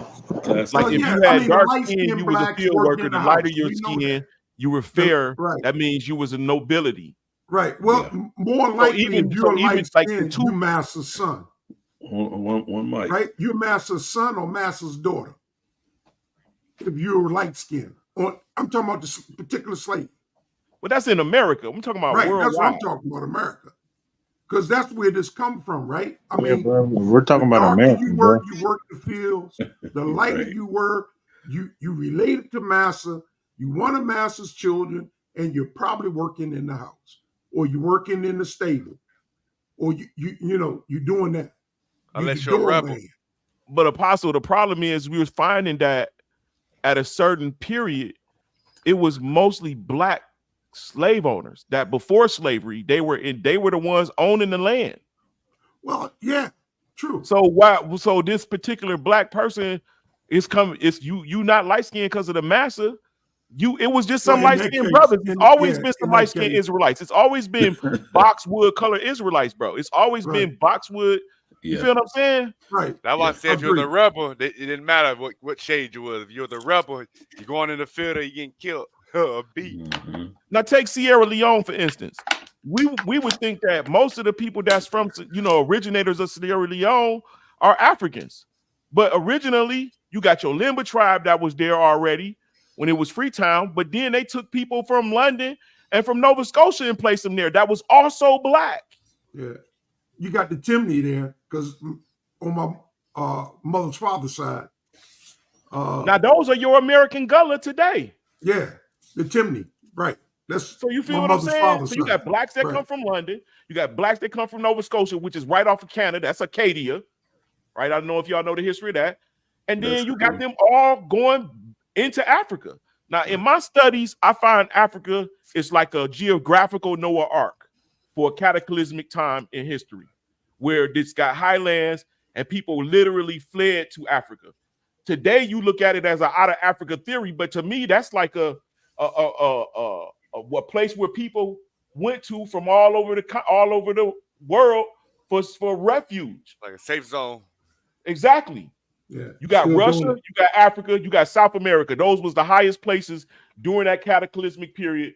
I ain't talking about no millions and thousands of years ago. I'm talking about the last age. Right. Yeah. The Kilimanjaro is pretty high, mountain of the moon, where God happy dwell. It's pretty. That's up there. It snows on the top of Kilimanjaro. Yeah, right? You know, we can't. So today's weather is not yesterday's weather. So we clearly got maps that's showing Alaska with no ice. Plush, got lands of the pygmy and all this. Now we could say it's fake, but it's too many maps, and some of these maps not copying off of nobody. Yeah, you talking about ancient maps and all the other maps. Yeah, the 1300 maps, the 1400 maps, the 1500 maps. Like, they're not making these land play. They're not making it up, bro. Oh yeah. They get paid millions of dollars to make these cartographers to make these. I didn't say millions of dollars. They get paid a lot of money. They get their life on the line to make a like the landmass between Madagascar and Australia, where you can just basically walk from Madagascar to Australia. Exactly. Yeah. So it's clearly a cover up of some sort, and it has to do with us. Man, let me tell y'all this story, bro. Look, I'm gonna have to go, but look, peace. Enjoyed it once again. KOT, you knocked it out the park. Praise Most High. Y'all be blessed, and y'all have a good night. Shalom. Thank you, Elder. Peace and blessings. Yes, sir, Apostle. Shalom. Peace, Apostle. Shalom. All right. Peace and blessings. So listen, this dude was looking for this is his narrative. This is his story. He said he was looking for a 50 cal. So the only way you can get that is to go online. And he said the only way you can go online to get it is to go through the dark web. So he got this dude teach him how to get on the dark web, and it showed him he had to get Bitcoins and all this. And he gets on there and he finds the 50 cal, and he said, well, I'm on here. Let me see what the big hoopla is about being on the dark web. So he started to float through some sites, and he go to a site, and he said he stopped at one of them, and there was a countdown with a curtain. So he like, what's going on? So he sat through the countdown, and there was a dude that appeared from behind the curtain. He had on he said a mask, a V mask. I knew what he was talking about, V for victory mask. He said, and he had a top hat on. He said it was a little baby strapped to the chair, just looking around and stuff. And he like, what? And he looked to the right, the camera panned to the right, and it's a table. It looked like a lot of dentistry tools, this, that, and the other. He said, so he was looking at the comments, and people had these weird comments going on, I won't mention, but he says that the host said that, hey, last week's winner, we put off a marvelous performance. Let's see what this week's winner, is. So he pulls the name from the hat, and it's a lady. So you can't hear nobody, he said, but they're texting on the side in the page. And he said that, since you are the winner this week, you get to choose what happens first. So he steps in front of, he hold his hand in front of a item, and then, the girl like, nah. And then he hold his hand in front of another item, and she like, nah. And then he said, I see we have some confusion. He said, how about I suggest something? And he goes to a turkey baster, and he pulls out of a beaker, and he sprays the turkey baster on the baby face. He said that baby could be no more than about 3. And you find out that the turkey baster, what was in the turkey baster was some form of acid, right, on a live baby. And he said, you know, he was illed out by that. He said, but what illed him out most was, he said, it was 2 million viewers. And he asked himself, how many of those viewers do he think was blacks? Which led me to realize that they're hiding stuff from us as black, as us, the Israelites, the children of Israel. We're like children, bro. Like, it's a whole bunch of stuff going on up under our nose, right? Because we're ignorant to what's going on. He said, but it was 2 million viewers. Who was the 2 million viewers watching this heinous action? Yeah, that's not real. us. This Not world us. it's satanic world, you see. Yeah, I mean, like I don't deny that those things are possible or that they are even happening. I don't deny that. And this takes us really full circle to Brother KOT's message that during the days of Noah, the hearts of men were evil, that the Most High could really find none righteous but Noah. You see what I'm saying? Yeah. That the disregard, and people don't understand. Just even when Brother KOT was speaking, we're almost at the top of the 12 o'clock hour. We're going to close this thing out. That during the days of Noah, people don't understand that particular generation, right? That particular generation was adverse to the things of the Most High. And you know why we know this? Is because, not simply because of their actions, right? But simply because we know that the scripture tells us that Noah did what? He preached for how long? How long did Noah preach? It says 120 years. Is that what it says? That 120. How long did Noah preach?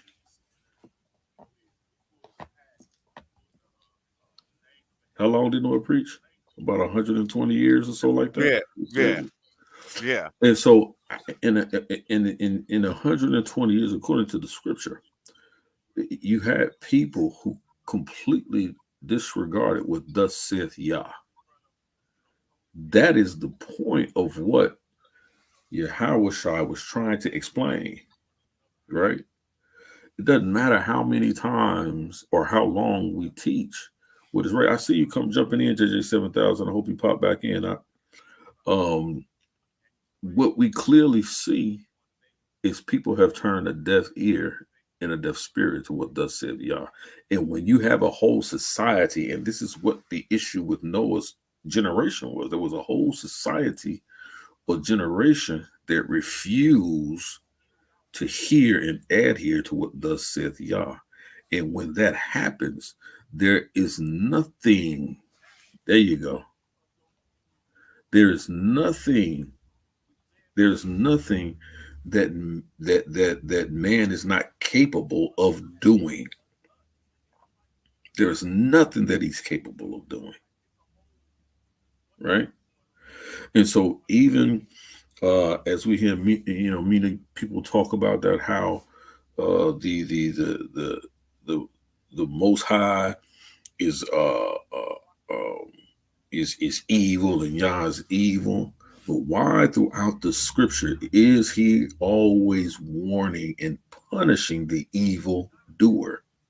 When the scripture says he brings evil upon the evil doer, we never hear where he says he brings evil upon the righteous. Right? It says, if it's evil done in the city, have I not done it? Hey, JJ, you not coming? You came in, JJ, for a second. He judging. Right. JJ, you got to come back in, bro. I saw you on the channel. I saw you pop in, but then you drop right back out. So hit the panel, man. But yeah. You ain't never looked at that, brother Yara. Say that again. You didn't never consider that? What's that whole little hookup to where when God is upset, Satan rise up? Say that one. Say that When one more God time. is, when the Most High, when the Almighty God is upset, Satan rise up. What do you mean by rise up? Example by that, like this in the example I'm giving is in Samuel and in Chronicles. Hold on 1 second. Let me see. Hold on 1 second. Is you on, JJ? Can you hear me? Yeah, can you hear me? Yep, I can hear you. There you go. You good. Yeah, go ahead and finish real quick, Lance, so 7,000 can get in. Go ahead, brother J. 7,000. Oh man, no, I had left and came back, so I kind of missed most of the build. But from what I seen earlier, it's a pretty good build. But I see a track star in the building making a little comment, so I just wanted to, I told him I'd catch him on these YouTube streets, them pro wings and conked out on you. You know how Zion Williamson busted out of them Nikes? Yeah, I done caught you over here. I'm talking about no other than Chris. I hate my hairline, Harris. Yeah. Hey, look, we can do this debate over here, Chris. You know what I'm saying? You always want to run the Sonetta where he holding your hand. We ain't get look.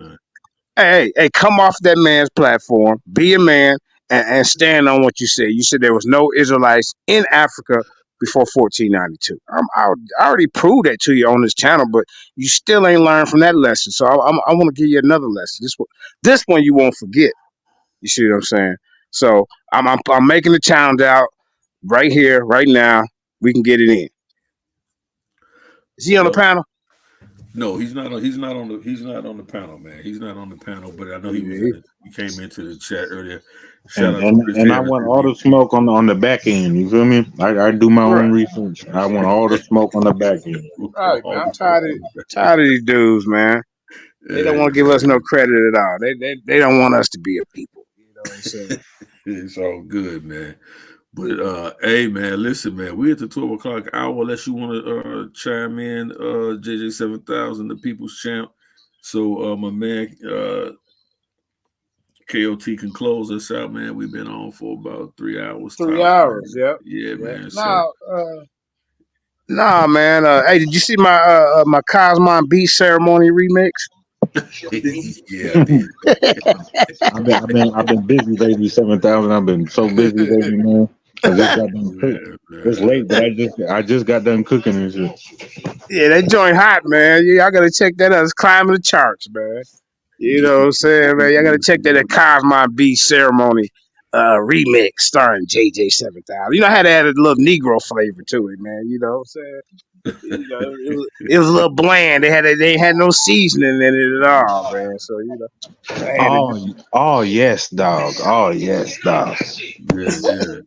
So hey, I'm gonna turn this thing over. You got anything you want to add on, Jay the Great? Nah, man. I'm going to chime out. I'm destroying these red beans and rice with the lemon pepper wings, the jasmine rice. Man, I'm digging all up in it. I'm up out of here, man. You're trying to hurt us, man. Did you cook that yourself, family? Oh, you know I did. He said, "You know I did, no doubt. Peace and blessings, man. Shout out to Philip Blaze, man. Shout out to Philip Blaze. Love y'all, Jesus, man. I'll holler at y'all ladies, man.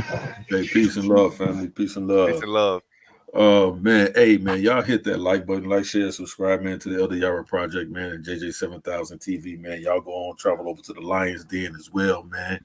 Y'all check it out, man. Where you can find the Owaspy Cold Killer, JJ 7,000, in the building, man, putting in that work. Y'all know what it is already, man. Let's get it, man. So, hey, I'm gonna turn it over to you, brother KOT, man. You close us out, man. We good. I'd like to give all praise to the Heavenly Father. Kahalab Nawa. By the power of your word, our rock. Peace and blessings to my brother Elder Yara. Peace and blessings to my brother JJ 7,000. Peace and blessings to my brother Lance, who came on the panel. And my brother, who else came on the panel? And peace and blessings to the apostle, the elder. Most appreciated for his compliments. Thank you. Peace and blessings to the Queen Cassandra Mensa for her support. Yeah. And all the family in the chat. Indigenous Black man. Garden State boss. But I turn it over to you, Elder. And no doubt, man. Peace and blessings, man. We signing out, man. Shalom. Peace.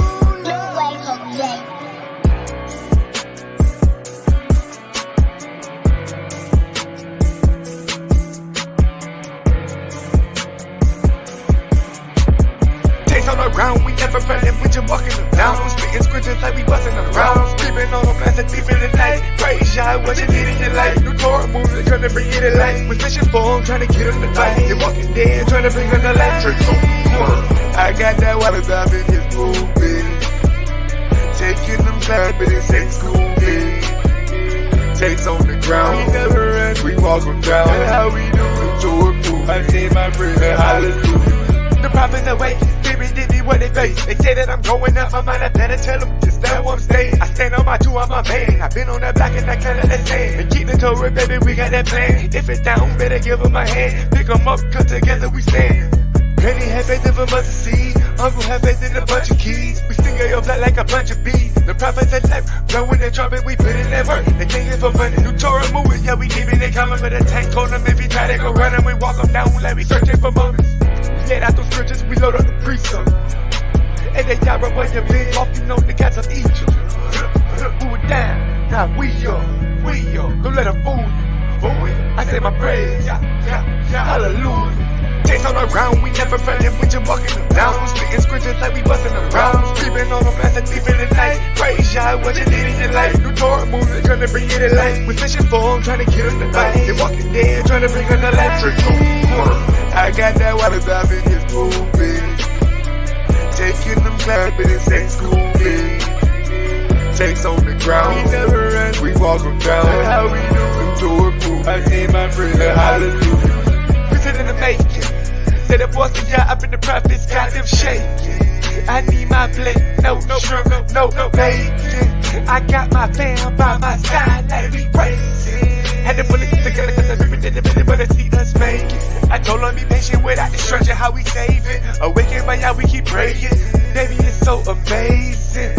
I got that water, if they get thirsty. I got the bull with me. I got that ocean, I swim with them sharks, and there is no tool with me. Get in my heart, they play the fool with me. Can't solo, got it cool with me.